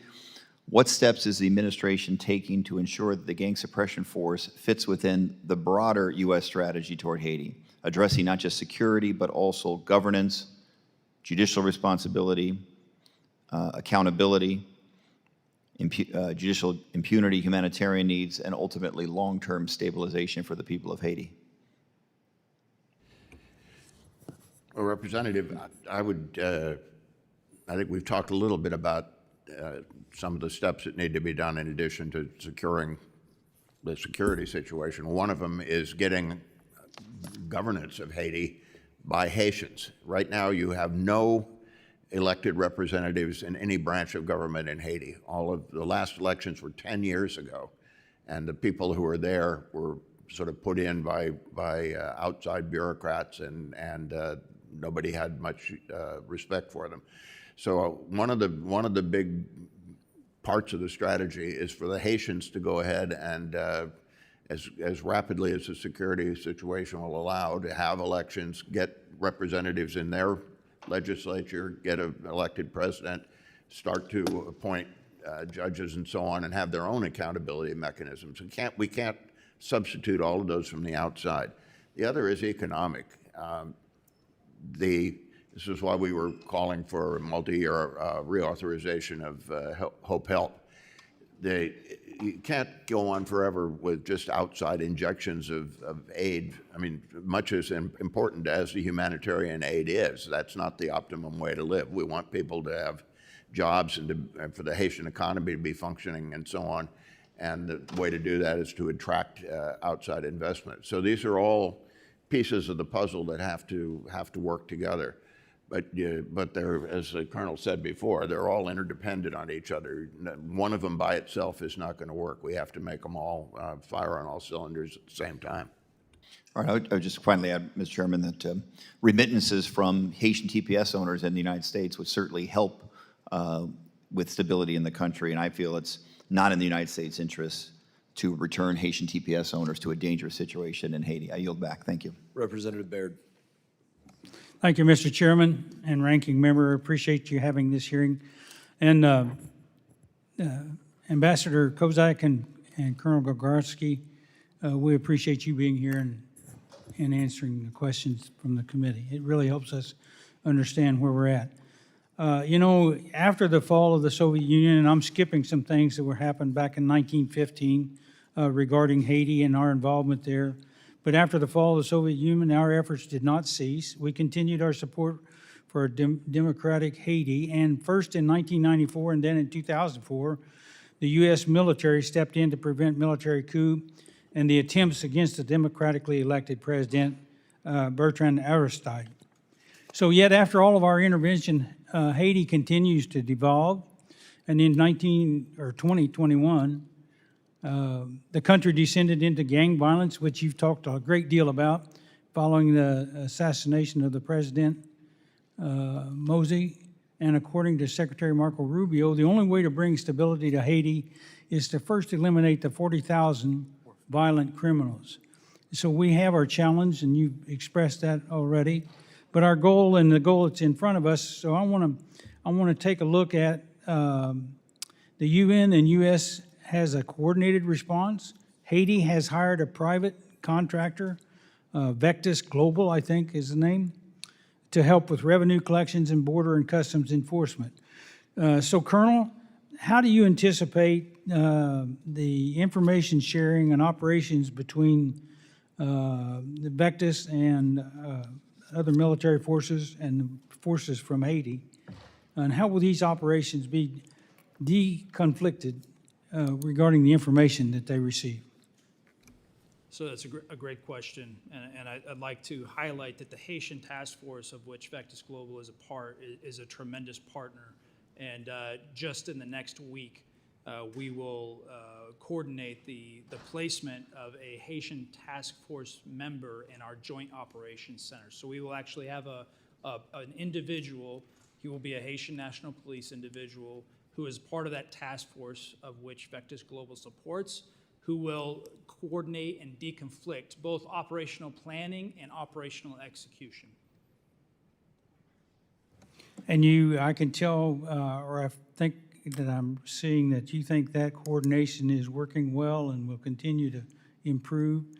And I think that's probably partially because the Haitians would like to have a democracy as well. And so, Yes, sir. It is already working well. We have coordination informally at the command level, at all levels of command with Vectis Global and the Haitian Task Force, but this will formalize that agreement and partnership. I really appreciate hearing that, because we're talking about American tax dollar and using them wisely. But Mr. Ambassador, part of the objectives with Haiti is to hold a viable democratic election and transition of power. The first round of the elections is scheduled for what? The 30th of August, the 30th of next month? And so my question is, how likely is this to actually happen? And so what's your opinion on what can be done to establish an effective election process? Just to give us your perspective. Yes, thanks for the question, Representative. I think over the years, the U.S. has contributed a lot to the Haiti election machinery, and Haiti has it's still called a Provisional Electoral Council. They've never quite formalized it, but it's been provisional for 30 years. And I think you're right that is the preliminary date that they set for the first round of elections. Whether that will actually occur on that date or not, I don't know. The Prime Minister of Haiti has pointed out that he says they could have elections in 7 of their 10 departments, next week without any problem but the problem is the most populous part, Port-au-Prince, has this security situation that would make holding elections difficult there. So I think it's going to depend on how successful our colleagues in the gang suppression force are. If they're able to retake, enough territory in the capital and create enough of a security situation that life is semi-normal there. It doesn't have to be perfect. Nobody's looking for. I think one of the problems Haiti had over the years was different international groups would come in and say, oh, you have to have this, and you'd end up with 187 different requirements for an election and never have an election as a result. So I think the Prime Minister's got it about right. He wants to have I said it won't be a Cadillac election, but if it's a good, F-150 election, that's going to be solid. They need an elected government. It doesn't need to be perfect. When it will happen, we hope it happens on schedule. Their goal is even though they've lost an entire presidential term, February 7, I think, is when the turnover should have occurred 5 years ago, and that's what they're shooting for. So we'll see, but that's definitely part of the goal. The U.S. isn't especially involved in that because they have a good, capable election commission of their own. They've been working this on their own. They've got a lot of help from the UN and the OAS and so on. So we don't have to do everything, but it's an important part. Thank you for that answer. I appreciate that. And Colonel, I served in the Army, so I have every confidence you'll be able to take care of his concerns. And I thank you and yield back. Representative Castro. Thank you, Chairman. Thank you, gentlemen, for your testimony today. I wanted to follow up on the questions about Vectis Global and their involvement in Haiti and also their relationship with the United States military and government. There's been a lack of transparency over the Vectis Global contract with the government of Haiti. Let me start with the basics. Can either of you describe what kind of unmanned systems Vectis Global is operating in Haiti? Ambassador Worcester referred to them at the February Senate Appropriations hearing as, quote, so-called kamikaze drones, unquote, armed, ordnance-equipped systems conducting strikes and not surveillance drones. So one of my questions, is that an accurate description of what's being used? Congressman, I don't know all the specifics of Vectis Global's drones, but I do know that they operate reconnaissance drones in addition to one-way attack drones. I'm sorry, I can't hear you so well because your microphone's so far down. Is it possible to move it? Yeah, so I don't know all the specifics of Vectis Global's drone capabilities, but I do know they operate both reconnaissance and one-way attack drones. So they operate both surveillance drones and attack drones. And who authorizes each strike? Is that an internal Vectis Global decision, or does the Haitian government have an authorization role in the process? I'm sorry, sir, I can't speak to that. Is it classified information that you could offer in classified sitting? No, I'm just frankly unaware. It's not part of our mission, and they report to the Haitian government, so it's not part of our purview. You mentioned earlier that we would be coordinating here at some point with them. Is it something that you'll have more information on in 6 months or a year or shortly?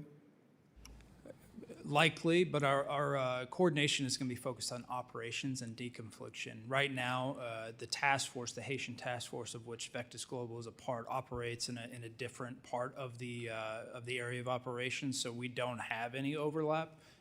But in the future, of course, as we shut down the gangs, that partnership will get closer, so we should have better insight.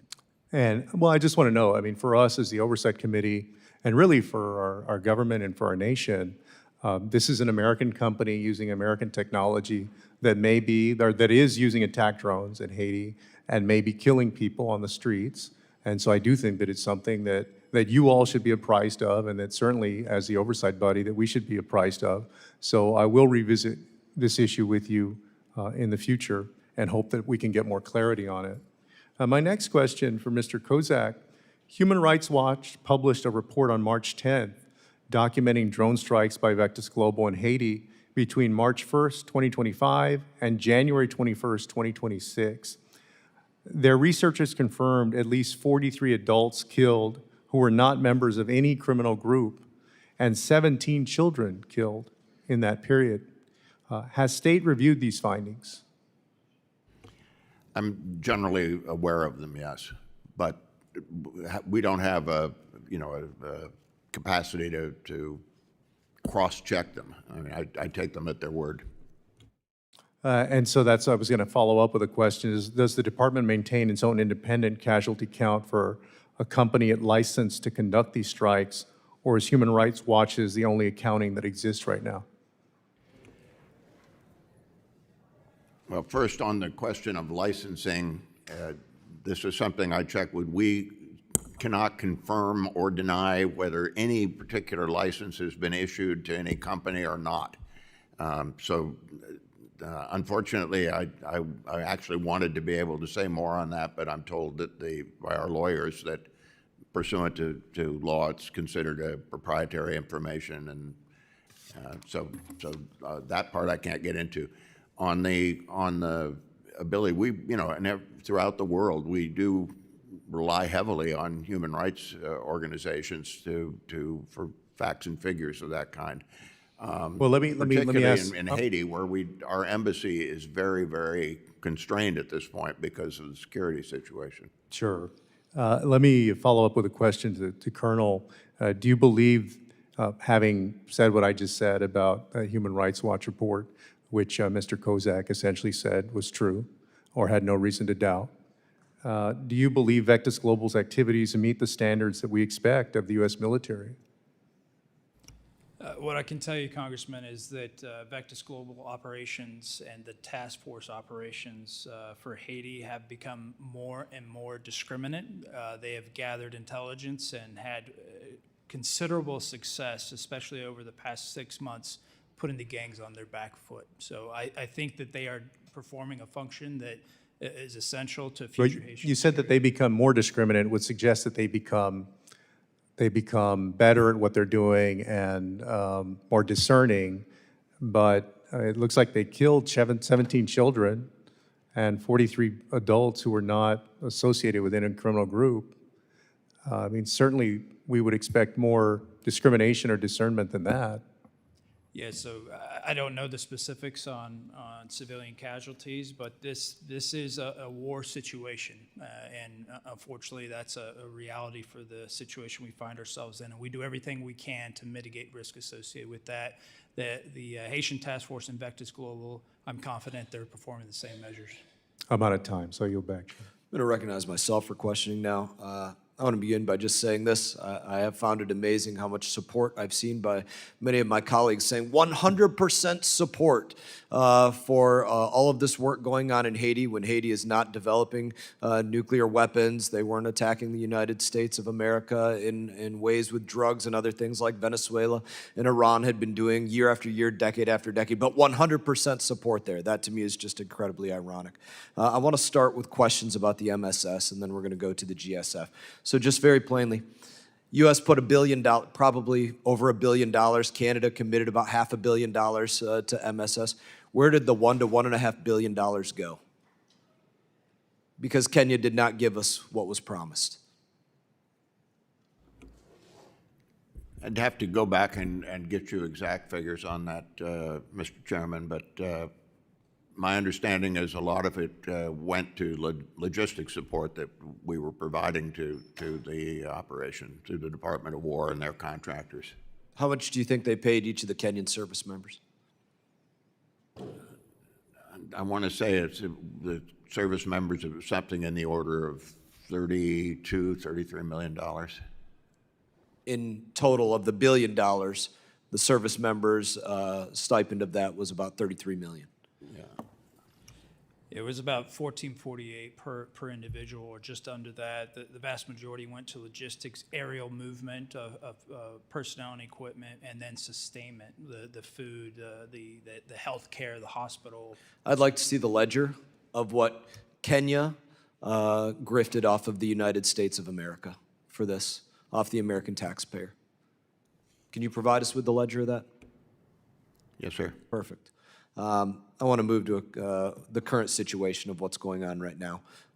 We've talked a lot about the MSS already. So going to one of the questions that was asked already, is it the case that these gangs are creating child soldiers? Yes, sir. How big of a problem are child soldiers, under 18 soldiers? Massive. Half of the gang composition is comprised of child soldiers. Very good. Thank you for sharing that with us. Not good, but thank you for sharing the information with us. As you look at the TPS, which is a big part of the conversation, do you anticipate those that return to Haiti as a result of any ending of TPS being a part of the solution to make Haiti better?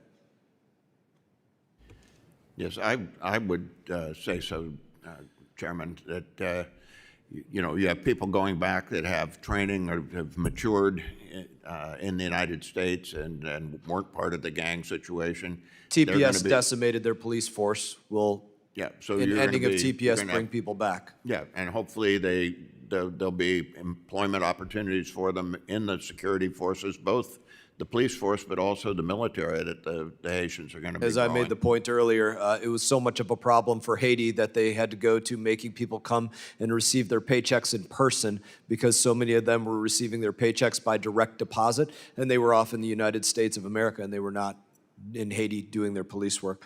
I want to know a little bit about the strategy of what's going on here. Is this, as we look at the forests of Chad, Sri Lanka, Guatemala, Mongolia, El Salvador, Jamaica, I think that makes up about all of it, are these going block to block? Yeah, that's a good question, sir. So the concept is clear, hold, build, right? So we are focusing on the highest density and concentration of gang elements in clearing those elements, and then very critically holding, which, as you know, previously the force was unable to do.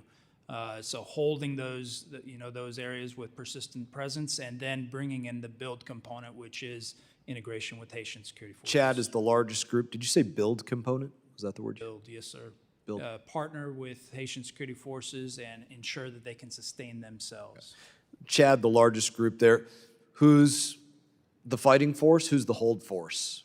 Chad, Sri Lanka, Jamaica, El Salvador, who's who? So we've designed it, as you'll appreciate, very much like a military operation. It is a military operation, so we have areas of operation, 3 critical areas of operation with battalion-sized battle space owners. So Chad has the West Department, Port-au-Prince. Sri Lanka is responsible for the Artibonite, where the gangs also are very entrenched.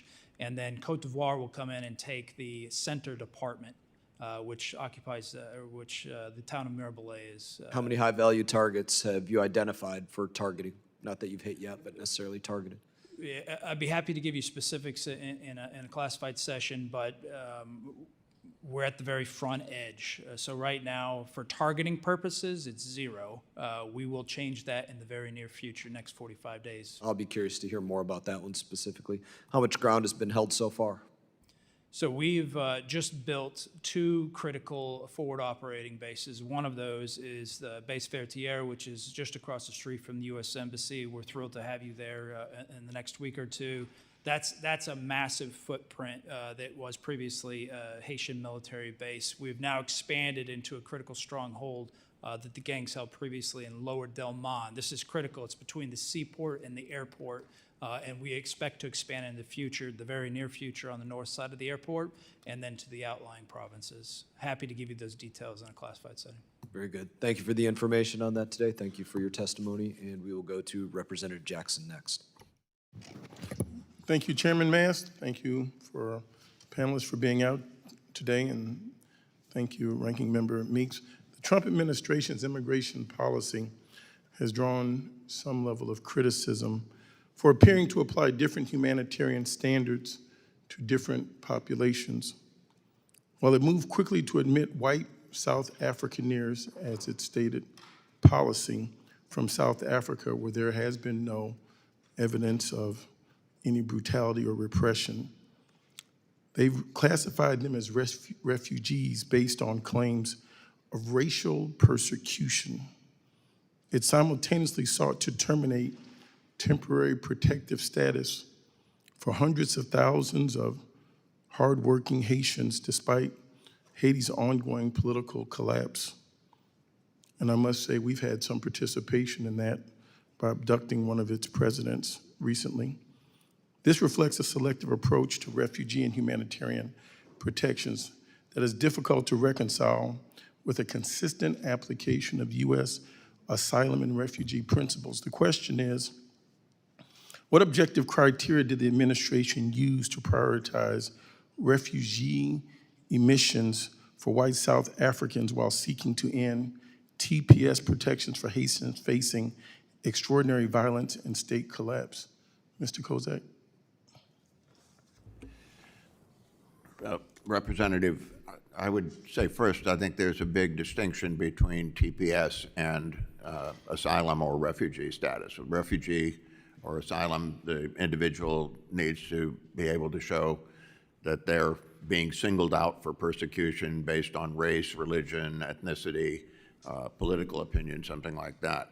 And can't many of the Haitians... TPS is a temporary status saying that it's inconvenient to send somebody back because of an earthquake or a hurricane or something like that. If you could answer the question, I understand the background, but if you could answer the administration. I'm saying that in the case of you're positing a South Africa refugee question, the standard there would be the refugee standard. TPS does not use that standard, so it's not a distinction between South Africans and Haitians. It's a distinction between. But the administration made it between white South Africans.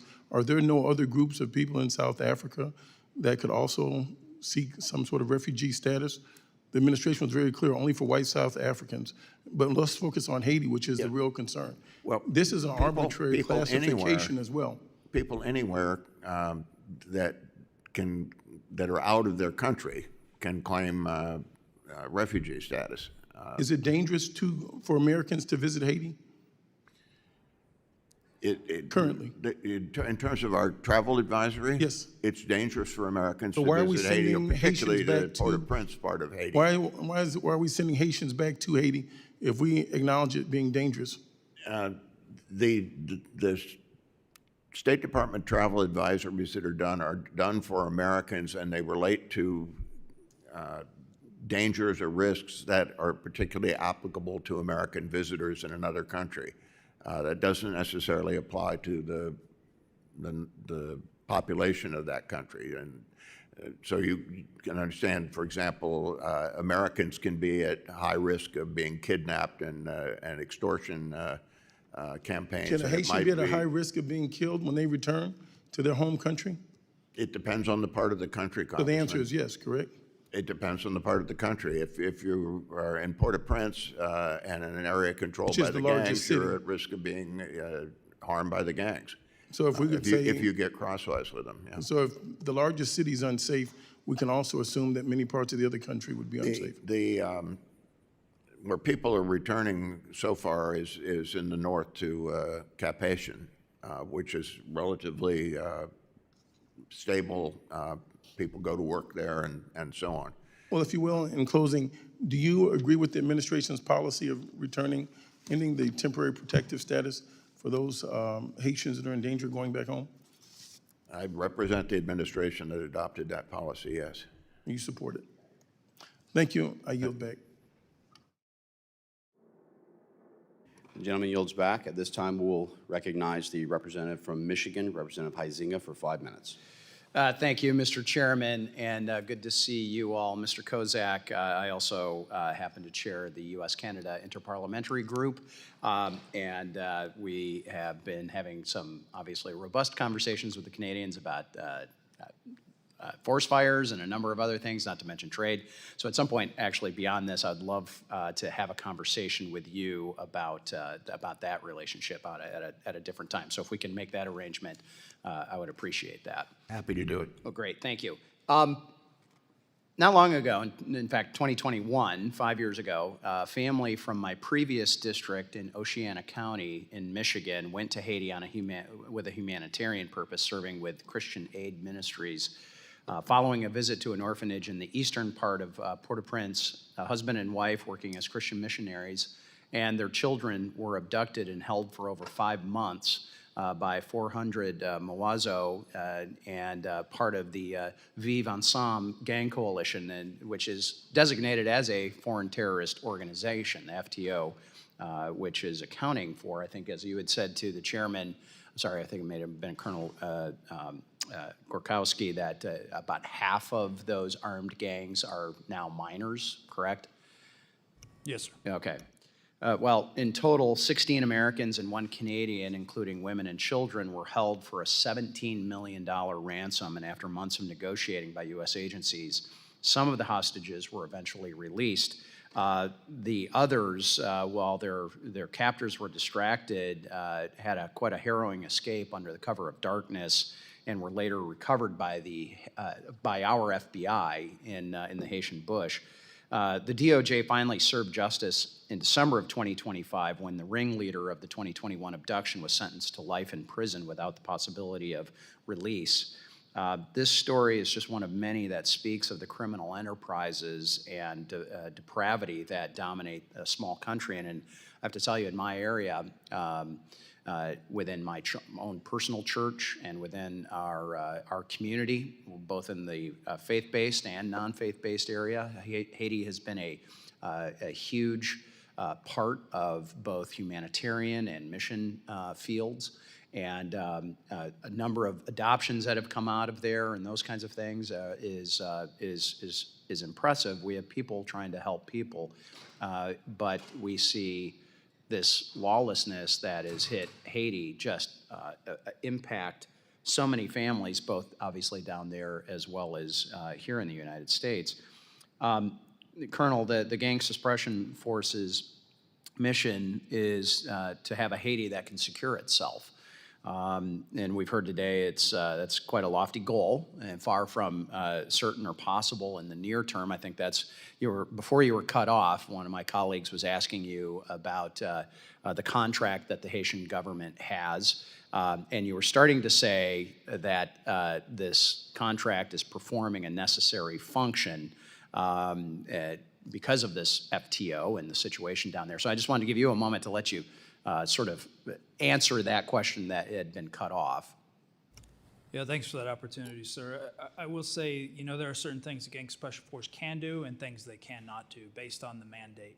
And one of those, under international human rights law, you know, the Gang Suppression Force is restricted on their ability to do kill-capture type operations of high-value targets, and frankly, we don't have the robust intelligence capabilities needed to do that effectively. So, I find it interesting that the U.S. government, nor certainly the Haitian government, don't have the ability to get the intelligence, and they actually have to employ and use these contractors to go do that. Isn't that the case? The Haitian National Police specifically are kind of leapfrogging, catapulting ahead in their ability to collect and process intelligence. So it's improving. And there's only a few hundred of them. That's accurate, sir. We're at about almost. And really need thousands, plural, not singular. Okay, so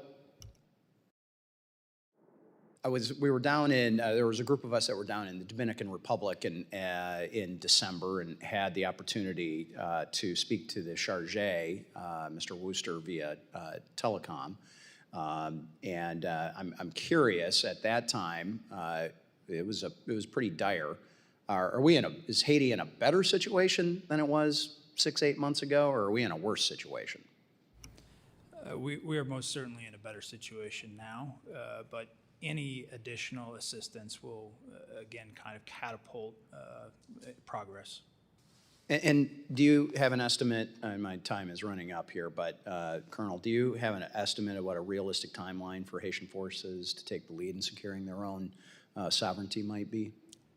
I would estimate it to be at 2 to 3 years in order for them to grow the necessary personnel, but also train them effectively to take this over. I mentioned at the top that Haiti, based on its population size, needs about 30,000 security force personnel to effectively secure, according to international standards. Okay, and my time is up, but I would want to lend my voice as well to the chairmans about having a better understanding of what happened with those monies that were going into what was supposed to be a security force coming in. So with that, I yield back. The gentleman yields. At this time, we'll recognize the Representative Kamlager-Dove for 5 minutes. Thank you, Mr. Chairman and Ranking Member Meeks, for this hearing today. So, Ambassador Kozak, the theme of your government service has been the advancement of democracy and human rights. And from your CV, you have gone to some complicated countries like Haiti. And the fact that you are an experienced Haitian policy veteran dating back to the 90s means that you understand its significance and challenges. It is part of the Western Hemisphere, part of the Caribbean, close to us. The TPS program has been an economic lifeline to Haiti. The professionalization of the diaspora has made Haiti an essential contributor to our economy and healthcare workforce. More than 100,000 Haitian immigrants work in the U.S. healthcare, helping fill critical workforce shortages and generating millions of dollars in economic activity through their labor, taxes, and spending. I see that as diplomacy at work, and yet historically we have treated Haiti very gingerly. I think that's short-sighted given its proximity to us, and wonder if it is that we don't care about Haiti because we haven't figured out to control it. Newsflash, ask France, they don't want to be controlled. Or is it because this is a country of African people? Don't know the answers to that, but what I do know is that we have benefited economically from Haiti and its people for decades while failing to make a comparable investment in its long-term stability. And it is rudderless right now. It has descended into an unprecedented security and humanitarian crisis, and this administration is making it worse by pulling back, leaving a vacuum at precisely the moment when sustained engagement is needed. In 2025, President Trump withdrew a $13 million U.S. commitment to the United Nations, intended to help combat the very gangs we are discussing today.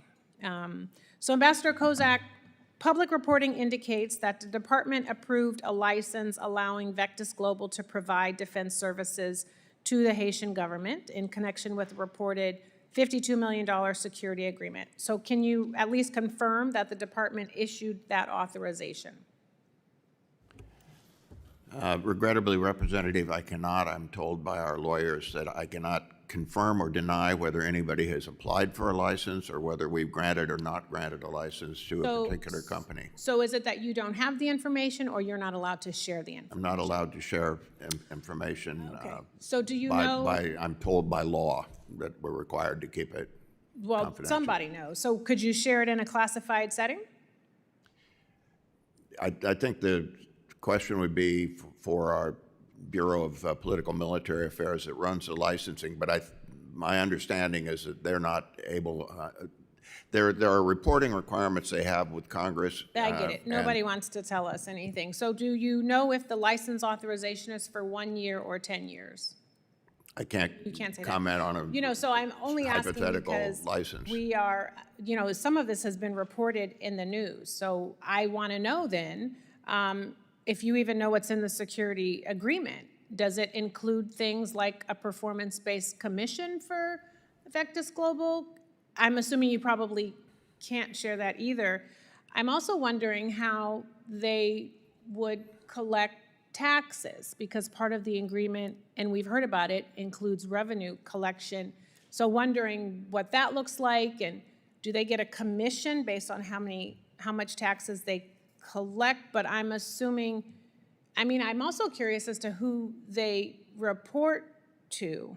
And the reason why I ask is because, I mean, these are like due diligence questions. So at the very least, can you share what due diligence the department conducted on Vectis Global and its ownership and leadership? I don't know the answers to most of those questions. I would say what I do know is what the Colonel mentioned earlier. Yes, and that this private military contractor does report to a task force that's headed by the Haitian Prime Minister. Right. That we know from the Haitians telling us. The reason why I'm not aware is because Eric, and I don't want to have to ask you any more questions that you can't answer or are told not to answer. But it's interesting because Eric Prince is the head of Vectis Global. He's also a longtime ally and donor of the president, and it seems like once again we are approving licenses to go to friends and family members of Donald Trump when we really should be focusing on how we can have diplomatic engagement to create lasting peace in countries that are important to us, that are of close proximity to us. And with that, I will yield back. Thank you, Mr. Chairman. Thank you so much. I will just add that under the DDTC's Director of Defense Trade Controls, they are having requirements that are things such as DSP-5, DSP-83s that are requirements not only for brokerage licensing and vetting, but also for exportation and approvals in line with ITAR. I'd also note that while Prince is sometimes a controversial issue for many of my colleagues, we will add that we wouldn't have had Shkin Afghanistan had it not been for them or other areas of security cooperations that we had utilized through the State Department, the agencies, and various others that successfully carried out not hundreds, not tens, but thousands of successful missions that allowed us to protect our diplomats, protect our dignitaries, and also advance security cooperations. With that, I will recognize the gentlelady from Florida, Representative Salazar, for 5 minutes. Thank you, Mr. Chairman. Wonderful to see you again, Mr. Kozak, and thank you for your service, Colonel Gorkowski. And you know, I represent the city of Miami, hundreds of thousands of Haitians. We know them very well. We know they're good people. It's been miserable, the political elite that they have had or inherited for the last 100 years. They deserve better, and they also deserve better in 2010 when the Clinton administration formed something called the Clinton Foundation and received so many funds in order to reconstruct that country, and those funds were compromised. So we know that the Haitians do not deserve many of the political situations they have had to face. For that reason, I am bringing up the Hope Help Act, which is the #1 source of formal employment in the country. They're employing more than 100,000 people. So I would like for you to send the message to this body, to the United States Congress, Republicans and Democrats, in saying that Secretary of State supports the renewing of this program for 5 years, brings stability, it keeps Haitians at home, and we need the signal from state. Can you send that through this committee right now? Yes, Representative Salazar. The Secretary and the administration support a multi-year reauthorization of Hope Help. We're quite in favor of it.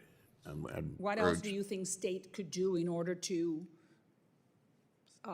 push this body to take this up and give the Haitians 5 more years of stability? I think we've been trying to signal that every way we can, including in my testimony here today. Beautiful, beautiful. So State Department and the Trump administration is in support of extending for 5 years the Hope Help Act. Beautiful. The gang suppression force, we're talking about 5,000 effective or men in uniform, not all of them Americans. We are going to be providing some type of leadership. It's a full force. Are we going to be able to arrest barbecue? What are we planning to do with barbecue? And for those that do not know, barbecue is the leader of one of the many gangs, but apparently he is more intelligent and he's been able to sort of have a grasp of the country.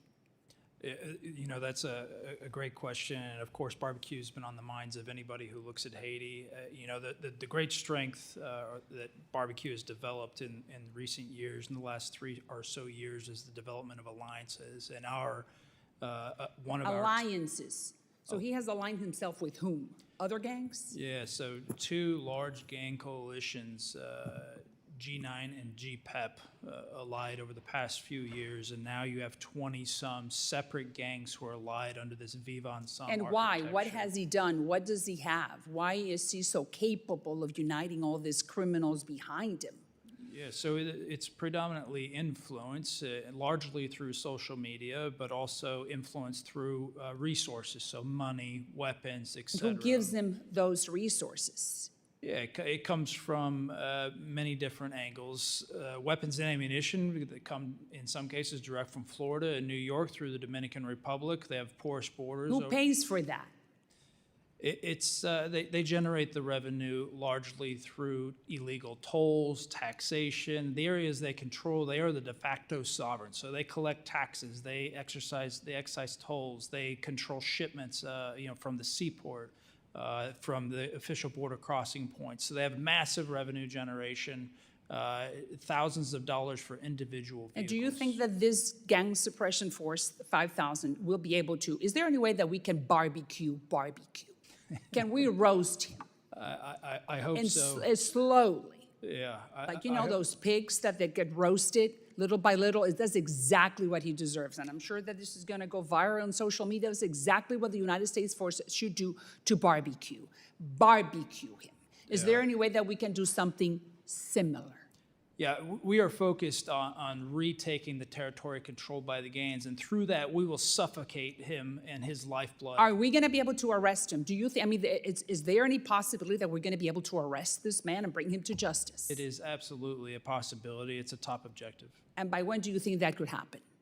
It's hard to put a timeline on these things, but I will tell you, we will have full operational capability this fall, and that's the point at which we will start constricting his maneuver space. And then decapitate him, since you told me that he is the barbecuing him, meaning decapitating the head, meaning him, and then the rest of the gang organizations may crumble. Okay, my time is, I just have one more question for you, Mr. Kozak.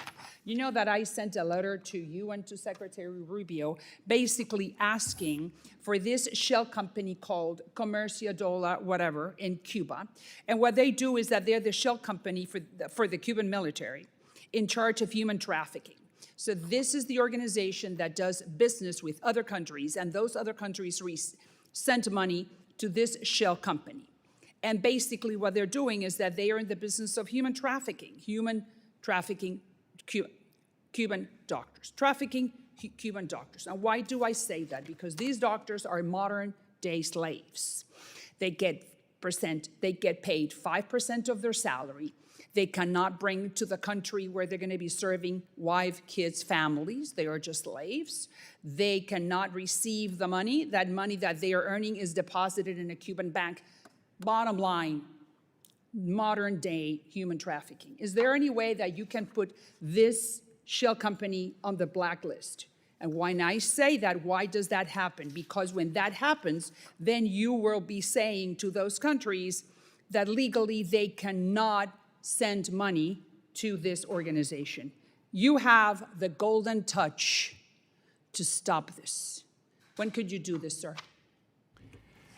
Thanks for the question, Representative Salazar. I think you've seen that we have been progressively hitting the GAESA entities, and certainly the Bravo. Yeah, and Share it. what I'll have to check is that there are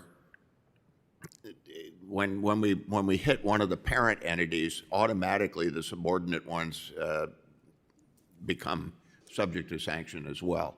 But this is one of our high priorities, is stopping that program of making, basically where others are renting or slave labor from the Cuban security services. That's correct. So we absolutely share your desire on this, and we've gone after the parent company. So I'll get back to you as to whether that individual shell company is. So you're sending the message that those countries cannot be sending any more money? Yeah, it's no more.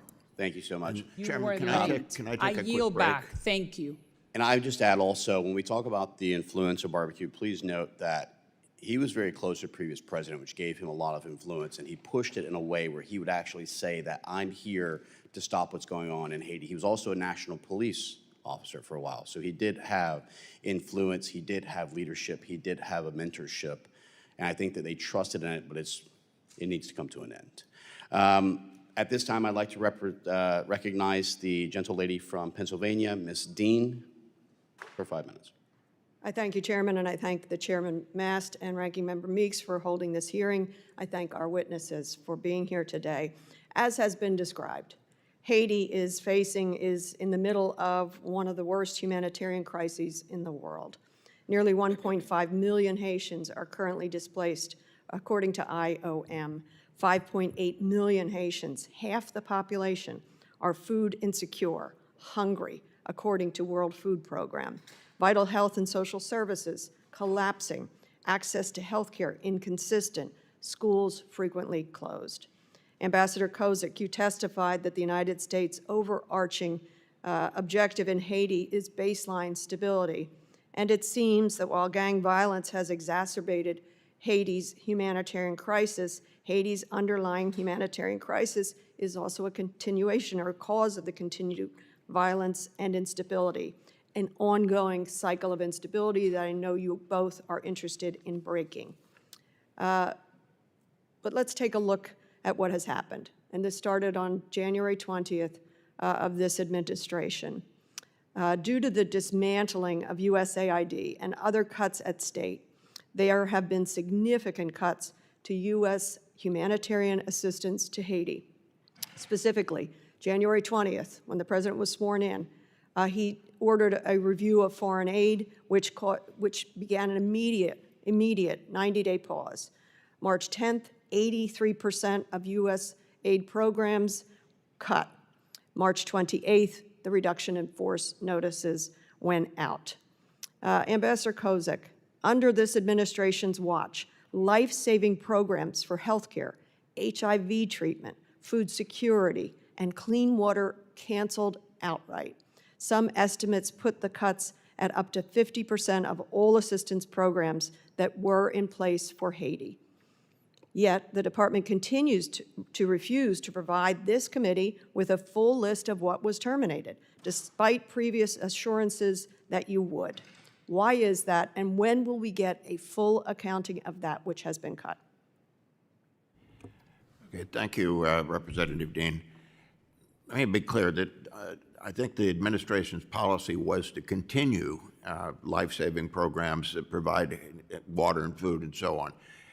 One thing we have done, though. No, but I'm asking you specifically, programs that were cut. That's the reporting that we want. I understand what you said. And this is where we need to go back to the what's left of USAID that has those figures. But what I want to do is put this in the right context. What the effort was. I have heard the context before. Mr. Ambassador, please. All right. We're asking for specific reporting. When will we get specific reporting on the programs cut? You can tell us later, or in addition, that which you replenished or shifted, what was cut? For example, it is estimated that $784,000 worth of health commodities were let to partially expire. What happened to those things on the shelves? Did the Haitian people ever get those life-saving things, or did we just wind up trashing them? Do we have reports? Yeah, I don't know the answer to that question. Will you I would promise to refer get it to the USAID people. But I do USAID's want to get gone. on the record, Congresswoman, that No, we... no. Yeah, well, Sir, you asked me a question and as a let me answer. representative of this administration, you owe us that reporting. Don't ask us to go to USAID. Most of those folks are gone. The administration owes the answer. I'll leave it at that. Let me go on to the boat strikes. It's an issue I care deeply about, and the related issues to it. I know that the administration cares about stopping the flow of illicit drugs into the country. And the administration's boat strike campaign has the stated purpose of stopping the flow of illicit drugs to the U.S. There's a problem with that premise. The president keeps talking about fentanyl on these boats. Actually, there are two problems with it. In the boat strikes, what evidence have you produced that these were boats carrying illicit drugs to the United States? Where's the evidence?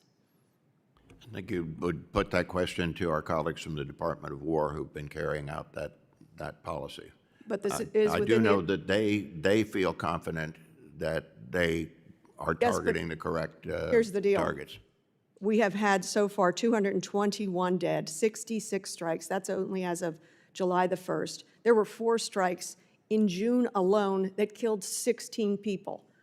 Congress has received no evidence of these extrajudicial killings, of the evidence of the drug trafficking. When will you, in your capacity, provide us that evidence? Department of Defense, as it is named currently, hasn't given us any briefings either, but you owe us briefings. I can't brief you on something I don't know. Do you have any evidence of drugs on these boats? I think that has not been the issue. The issue is whether the people on the boats and the boats are part of the organizations that are doing that. What do you have evidence of that, of their organizational ties? These are intel driven. Mr. Chairman, the last member went over 2 minutes. Yes, Would you answer the question? I understand that, Ms. Dean, but at the end of the day, I do sit with the chair and have the gavel. And I am being thank polite you. and I yield asking back. for you to just go ahead and ask I whatever look questions forward you to would the like. reports. Thank you. Ms. Dean is very passionate, as we all are, about how drugs have impacted our families. And I understand that while she supports this heavily, she also wants to make sure that the intel is correct, as we all do in Congress. I understand your point, which is the Department of War resides with the majority of this. I'm blessed enough to sit on the Armed Services Committee and the Foreign Affairs Committee, so I have actually received briefings that talks about where the drug boats had actually left from, which were known areas of collection points, who was seen there as a target identification doing PIDs, and then also what the route was that was distinguished by their actual vectors on the ocean itself. Is that enough? For some, yes. For some, no.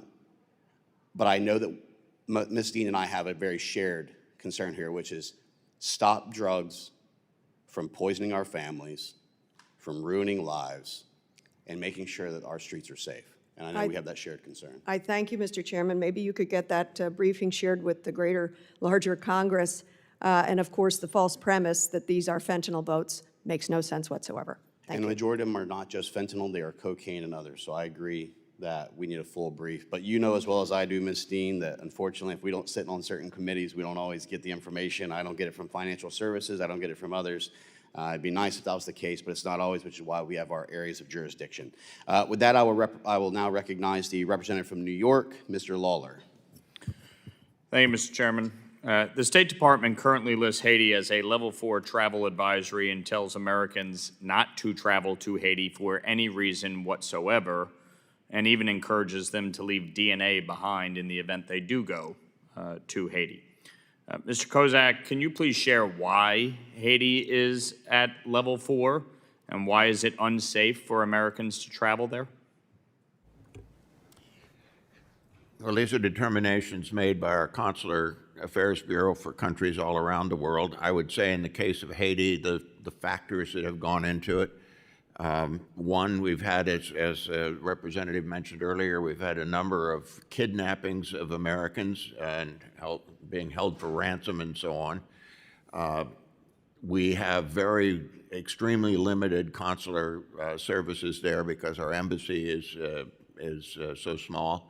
And the generalized crime in parts of Haiti. So there are all those different factors that are spelled out in the travel advisory. But these are... Inclusive of that, the lack of a stable government, the gangs running large portions of Haiti, correct?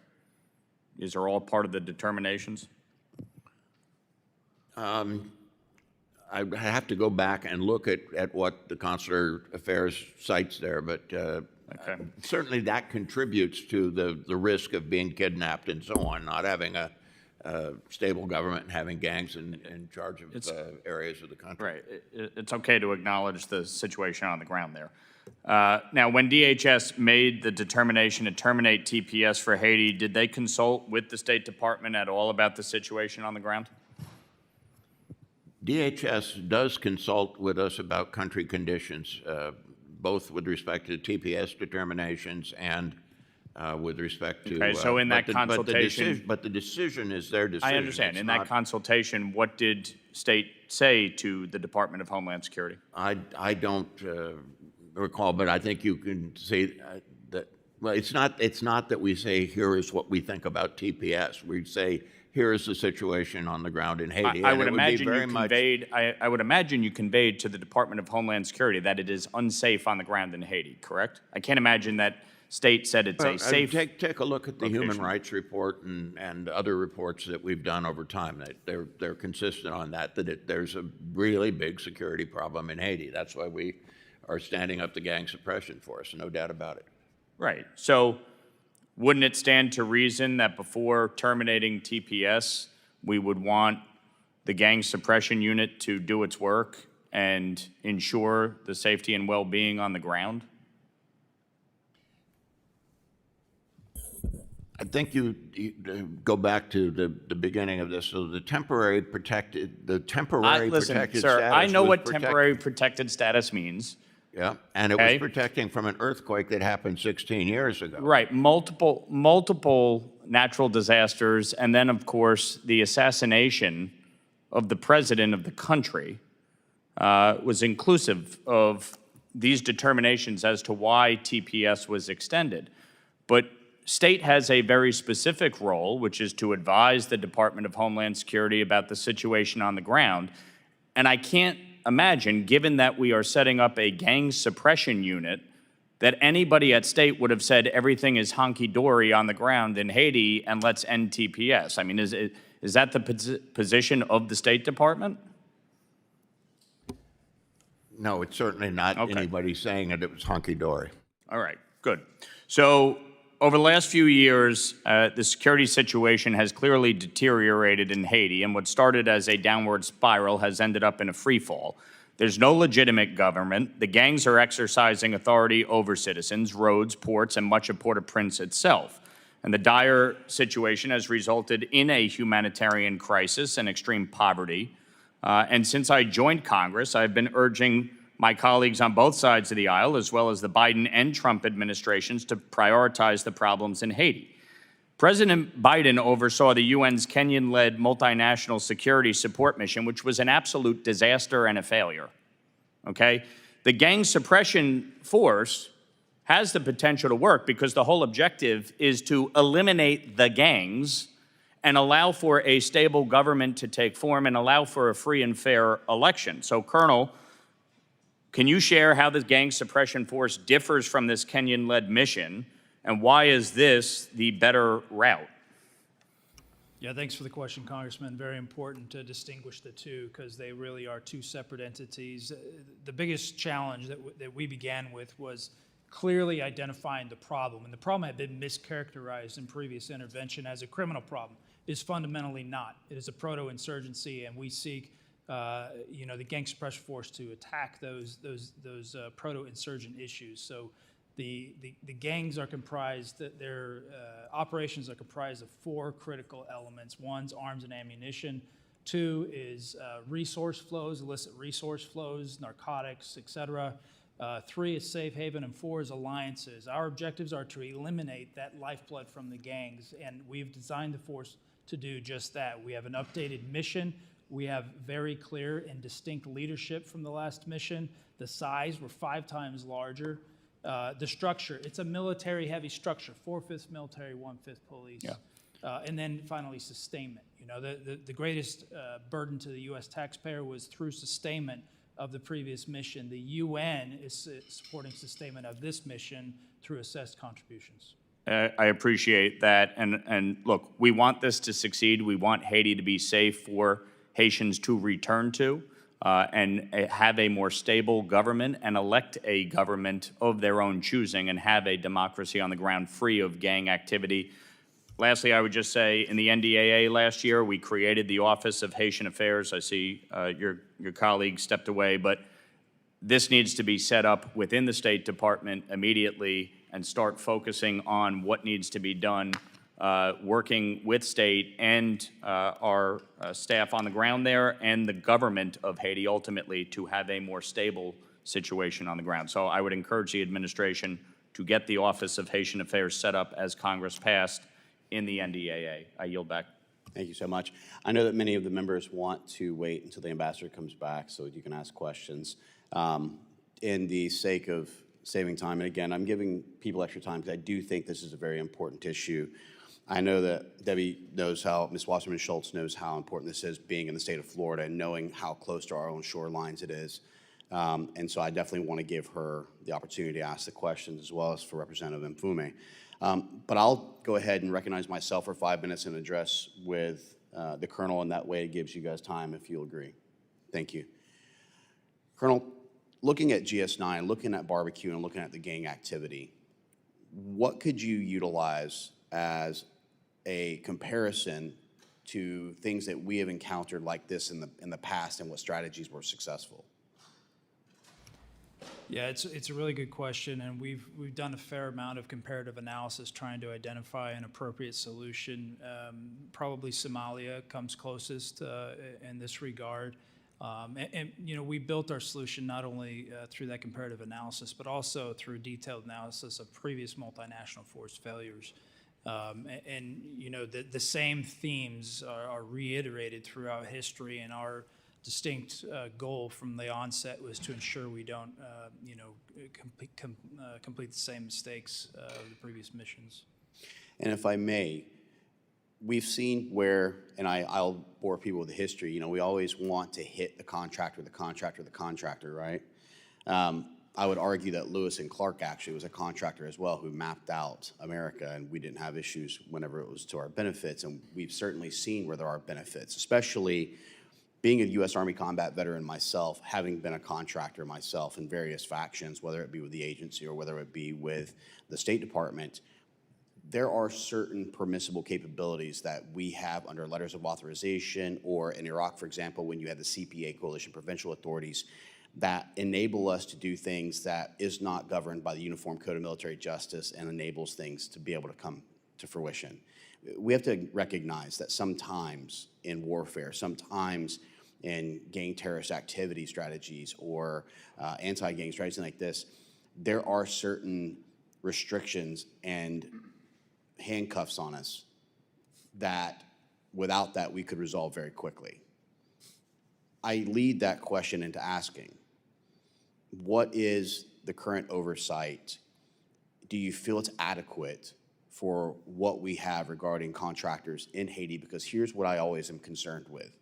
I don't want another Nisour Square incident. I don't want another outrage in a country where we actually cause more diplomatic damage and more destabilization. And America's been great at destabilizing nations like Afghanistan and Iraq for 20 plus years, and I certainly don't want us to see a prolonged war again. But I also want to see stability and improvement for the Haitian people. Do you feel there's adequate oversight and cooperation between the government and these contractors to see this to success? Congressman, I do. Contractors are a part of conflict. Christopher Columbus was a military contractor.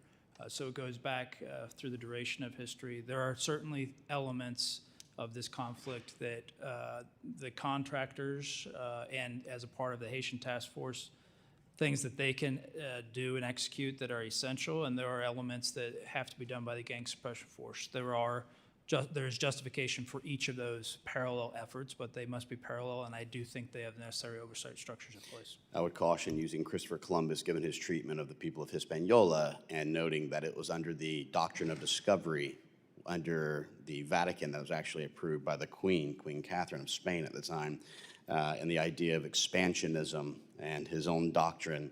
He came back and wrote in his diary that the people of this nation do not know the wealth they have and will make great slaves for us. Yeah, I'm not exactly a massive Christopher Columbus fan in history, just to be clear. Mr. Ambassador, I want to ask, have you seen, with the current status of the Haitian government or its transitional peace, cooperation that would give you any type of confidence that we're working towards stability and not just replicating what we've done for a decade now?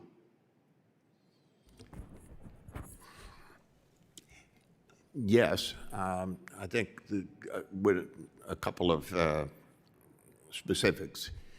We had this transitional presidential council that was set up that was sort of a rotating presidency. Some of the people on it were tied up with gangs. Some of them were very corrupt. They were keeping their position simply so they would have immunity from prosecution. That is not the kind of government that gives anybody any kind of confidence of stabilization or anything else. Thank you. Happily, that despite an effort that they made to displace the prime minister and prolong their tenure, that didn't happen. They're gone. The prime minister, is certainly not an elected individual, but he seems to be very dedicated in his mission, which is to have an election and get somebody else elected. He's not purporting to run for office himself. But not a so I think we've got not a dictatorship style, and someone who wants to see the success of his nation, which is what we all want. Exactly. With running over just a few seconds, if I may, Haiti's very important, especially to us in the great state of Florida, but it's significantly important to me as the only member of Congress who went and traveled over to Haiti in April of 2024 and conducted rescues. One of those rescues, which was 10 individuals out of an orphanage. The second rescue, which was 13 people out of a missionary. We wish that we could have gotten more, but also I was blessed to be able to work with the Tim Tebow Foundation, another great Floridian, to get out 59 mentally and physically disabled children that Barbecue and his gangs wouldn't murder, but would take their food and their medicine to watch them slowly die. This is the type of barbarism that we can't accept, especially this close to our own shorelines. And while this is one of multiple rescues that we've been a part of, and I was very thankful to the Dominican Republic and their government for their support, running out of Puerto Plata, Santo Domingo, and other areas, we need more cooperations. We need Congress to have better reporting and briefings, and we need to have the information so that we can use the tools that we have here, which I know is near and dear to all of my Florida colleagues, to try and make sure that we can support the efforts. With that, I will now recognize the gentleman from Maryland, and I apologize for the additional time, but you will get as well. Representative Mfume. Thank you very much, Mr. Chairman. My thanks to you and to, obviously, our two witnesses. This is a tough matter. I spent 3 hours at the Pentagon yesterday trying to better understand a number of things that we are and are not doing, and had briefings, I'm sure, Colonel, with some of your colleagues there. Let me just say this about Haiti. I have a deep affection and affinity for the country of Haiti. Their 235-year history is replete with instances where they continue to overcome great odds. And our history with respect to them has been hands-on, hands-off, we didn't see it, let's not do it, or let's put it off. And so our treatment of Haiti as a government has been temperamental, it's been periodic, but it's never been sustained to the extent that we, in fact, are trying to find a way to make sure that the foundations that need to be there are there. They've got a rich history. I mean, it was 1791 that slaves who did not get to America were dropped off there and put together their own revolution against those who were enslaving them. It took them 3 or 4 years, but they won. They pushed back the troops that were coming in from France.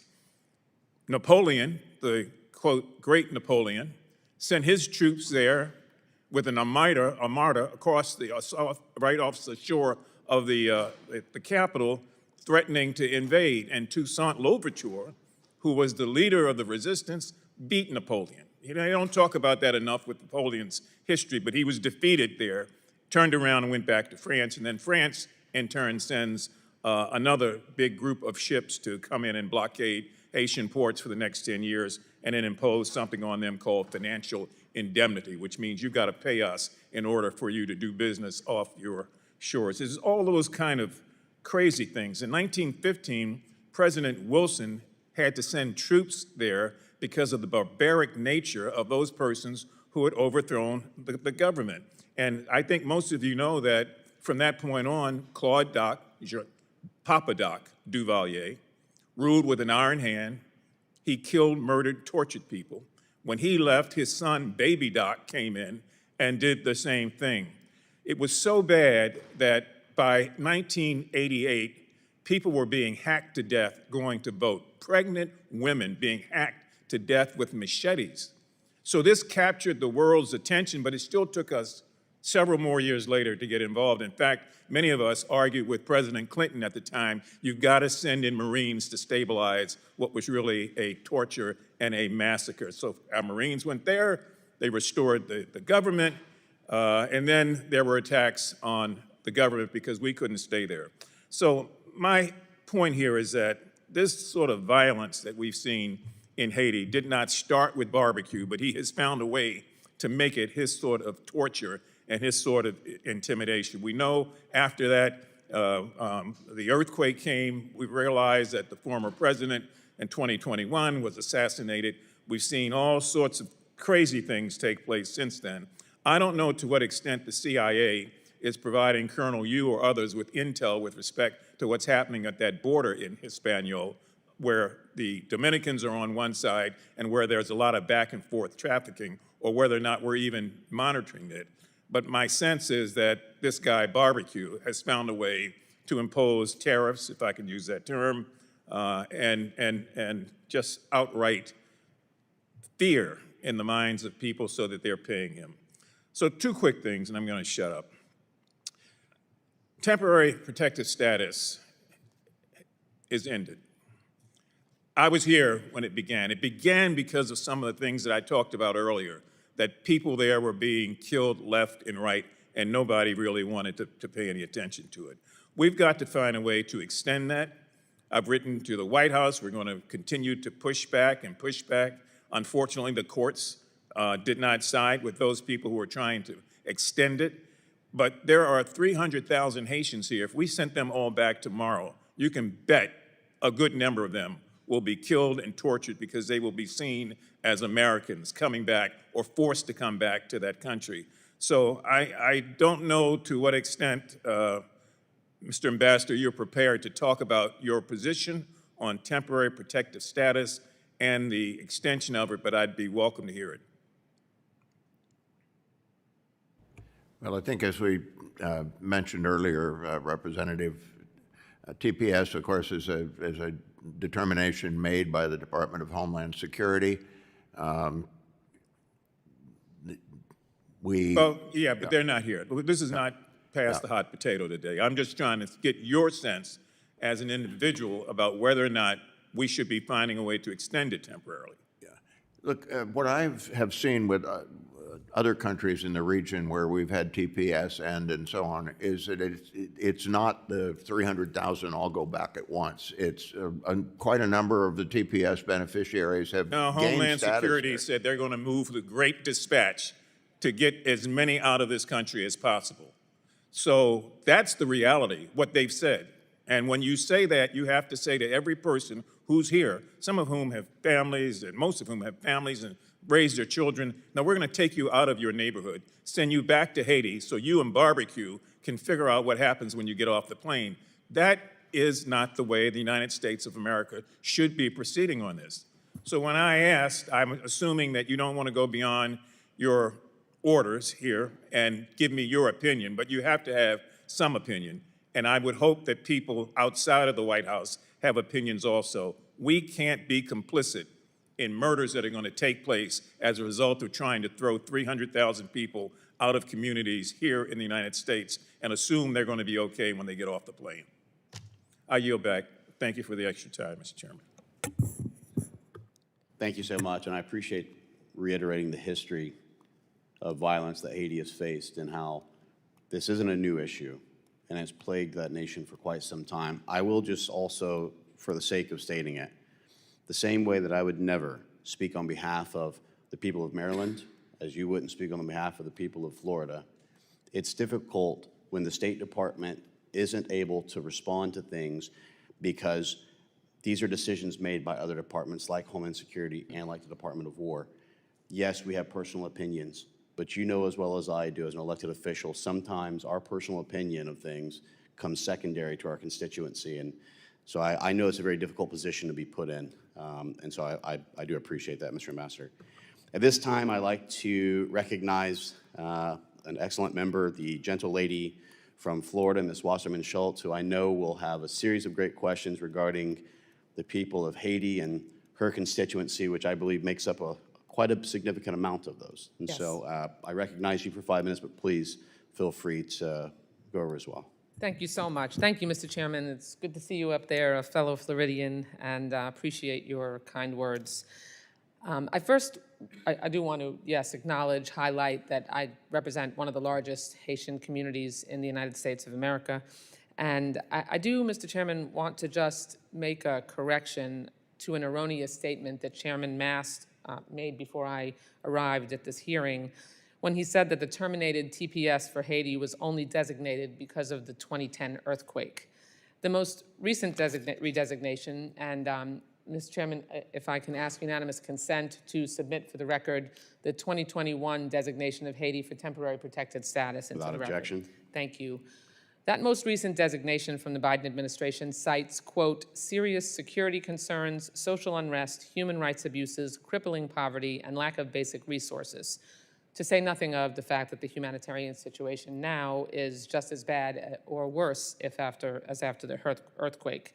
I mean, if an earthquake is the only valid reason for TPS to be extended, why hasn't Venezuela been redesignated? For example, they just got hit by 2 7+ earthquakes. That having been said, Mr. Kozak, you've indicated here that, and acknowledged, Haiti is not safe. It's dangerous, particularly the capital. You vaguely referenced Cap-cation as being potentially safe, where people are going back to. I would no sooner want to be deported to Indiana than a Haitian with TPS here would want to be deported back to their country and not be able to return to the place that they were from. And particularly given that the country is absolutely dangerous, as you've acknowledged.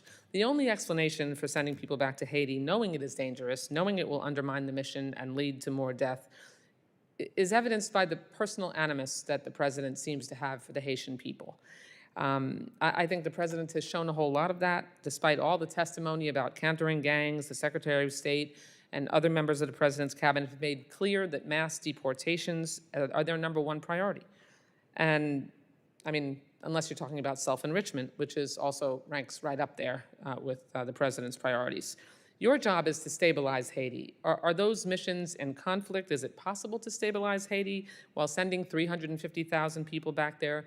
Mr. Mfume just indicated correctly, the president has said, and Department of Homeland Security has said, they are planning on rounding up 2,000 Haitians who have no longer have TPS a day and sending them back to Haiti. So it is going to be a massive effort to deport all 350,000. And I know that ripping Haitians from their jobs and citizens' kids That'll be the administration's priority. That's an unacceptable situation, and it's one that we should not accept. Chairman Mills, I would commend to you legislation that I am working on and about to introduce that would require that there be consultation with the Department of State and consider states' recommendations about the conditions on the ground in a country to factor into whether it's appropriate to revoke TPS for a particular nationality. So we'll send that over to you. I'd love to ask you to consider Thank you so much. And obviously, it's very important to get whole of government input. Thank you very much. Mr. Kozak, I have strong disagreements, shifting gears here with this administration, but I want to highlight something important that the State Department did do last week. For the past 3 years, I've advocated for the release of Cuban artist and political prisoner Luis Manuel Otero Alcantara, and I'm grateful that he's been freed and brought here to the United States. There are still hundreds of political prisoners in Cuba, including Michael Castillo Perez, and I'll work with anyone to help set them free. So I want to share some quotes from Cubans. Quote, "We are locked in cages. Constant loud noises, crying, screaming all around. I hear the sounds of guards punching, the clanking of handcuffs, screaming horribly as they hit him. I have asthma. I can't breathe. Small meals that arrive cold and water I would not give a dog. I've not seen the sun for approximately 1 month. A trauma that will take a long time to erase, if it's even possible." Mr. Kozak, what kind of government would treat prisoners this way? Inhumane conditions, no due process, limited contact with the outside world? The Cuban Communist government. Right. Also our government, because I think you should know that those comments are from Cubans here detained by ICE. And the reason that Cubans are being held by ICE for months on end, sent to random countries in Africa where they're tortured, or left for dead across the border in Mexico is that the Cuban regime refuses to accept deportation flights, correct? They accept some. Very few, very few. That's why we passed the Cuban Adjustment Act and why President Biden offered humanitarian parole to Cubans and Haitians, the same benefits that allow Luis Manuel to walk free today. Unfortunately, this president, our current president, simply believes that all Cuban, Haitian, and Venezuelan immigrants, even those who pass background checks, earn work permits, and secure legal status, are nothing but criminals. That's outrageous, just as outrageous as you seem to indicate that the Cuban regime, which does treat their people just like I described, but unfortunately, this current administration does too. Thank you. I yield back the balance of my time. Thank you so much. Ambassador Kozak, I know you have a plane to catch. We do have a member who just came in from Ohio, Representative Miller. If you have the time for 5 minutes, I will keep it to the 5 minutes. At this time, I'd like to recognize the gentleman from Ohio, former military Marine veteran, Representative Max Miller, for 5 minutes. Thank you, Mr. Chairman, and thank you, Ambassador. I'll try to keep it quick. It's probably been a long morning for you. So I'm just going to get right to it. Haiti is and has been plagued by endemic corruption, gang violence, and narcotics trafficking for decades. The earthquake in 2010 only exacerbated these underlying issues. Since the country is so close to the United States homeland, this chaos has prompted multiple United States interventions to restore order. All this instability has led hundreds of thousands of Haitians to flee. There are many estimates out there that claim that there are anywhere between 700,000 and 900,000 Haitian migrants living in the United States. And although we all can understand why they do not wish to reside in Haiti, they cannot remain in the United States forever. So it follows that the United States Congress, as well as the federal government writ large, has a vested interest in seeing some semblance of stability in Haiti. Naturally, the UN-led multinational security support mission was a nearly $1 billion failure, excuse me, I had to look at that number again, that allowed Haitian gangs to expand their control over their country. I hope that the new gang suppression force is more successful, but even it has been in place for almost a year, and Haiti, well, it still looks like Haiti. I don't need to tell you this, but nobody on this committee or in Congress wants to see another United States intervention. That's why we need innovative solutions. You both are going to help us explore how to avoid and figure out how to stabilize this troubled country, so absolutely no pressure, gents, but appreciate you being here. Ambassador Kozak, Under UN Security Council Resolution 2793, the special representative was required to produce a strategy with concrete, time-bound benchmarks no later than 9 months after adoption. That deadline passed 3 weeks ago on June 30th, and no strategy has been made public. Was it delivered at all? Are its benchmarks genuinely measurable? And will you commit to providing them to this committee? Yes, sir. My understanding is that the special representative did provide the UN Security Council and the Standing Group of Partners such benchmarks on June 29. So they exist. Colonel Gorkowski talked about them a little bit, and I don't see any reason we can't provide them to you. I'm not sure of that. I don't know what status they have. Yeah, I trust your word, and I kind of knew the answer to that already. I just wanted for the people and the American people and everyone to hear that you are compliant and transparent and that you are willing to work with the committee, which I am grateful for. So thank you for that answer. Last thing for either witness, and then you're off the hook, and I'll get out of your hair. With my remaining time, I'd like to just briefly hear from both of you to understand what success looks like, but I'm more interested to hear what you think failure looks like. What does future of Haiti look like after a mission failure, and what does it mean for the United States? And please, if you can, be very candid. This is up for our constituents, and there has been a lot of misinformation about this context and topic. I'll take a stab at it. I mean, when we came in and reviewed this to begin with, one of the options we looked at was, okay, can we just put a fence around it and say that we'll never be able to fix this place? The cost of doing that is astronomical. There's no way to, it's so close to the homeland, aside from the human cost, there's no good way to do it. So we really cannot fail to succeed in this mission. What I would say success looks like is that the gangs lose their ability to control and dominate big parts of Haitian territory, particularly the vital infrastructure, the airport, the ports, the roads that interconnect those with the cities, so that people can start to do business and get on with a normal life. So that's part of success. But the other part is getting a Haitian government that people have, that they feel they elected and can have some confidence in. That's been absent for some time. It's also having a Haitian security force that can hold those gains over time. We put a lot of money in over the years, but the one thing I've never seen was Haiti ever have a security force that came anywhere close to the size and the capability that they really needed. And then they start relying on gangs for things, and you end up back where we are today. So that would be my vision of what success looks like. But failure is that you end up with gangs basically taking over a failed state and operating, running drugs, running human trafficking, exporting all manner of chaos in the region and directly to the United States, and a huge, massive outflow of additional people who would be fleeing that chaos. So that's what we don't want to see. Thank you very much. And Colonel, you can speak, but I'm over my time, and I just want to be conscious.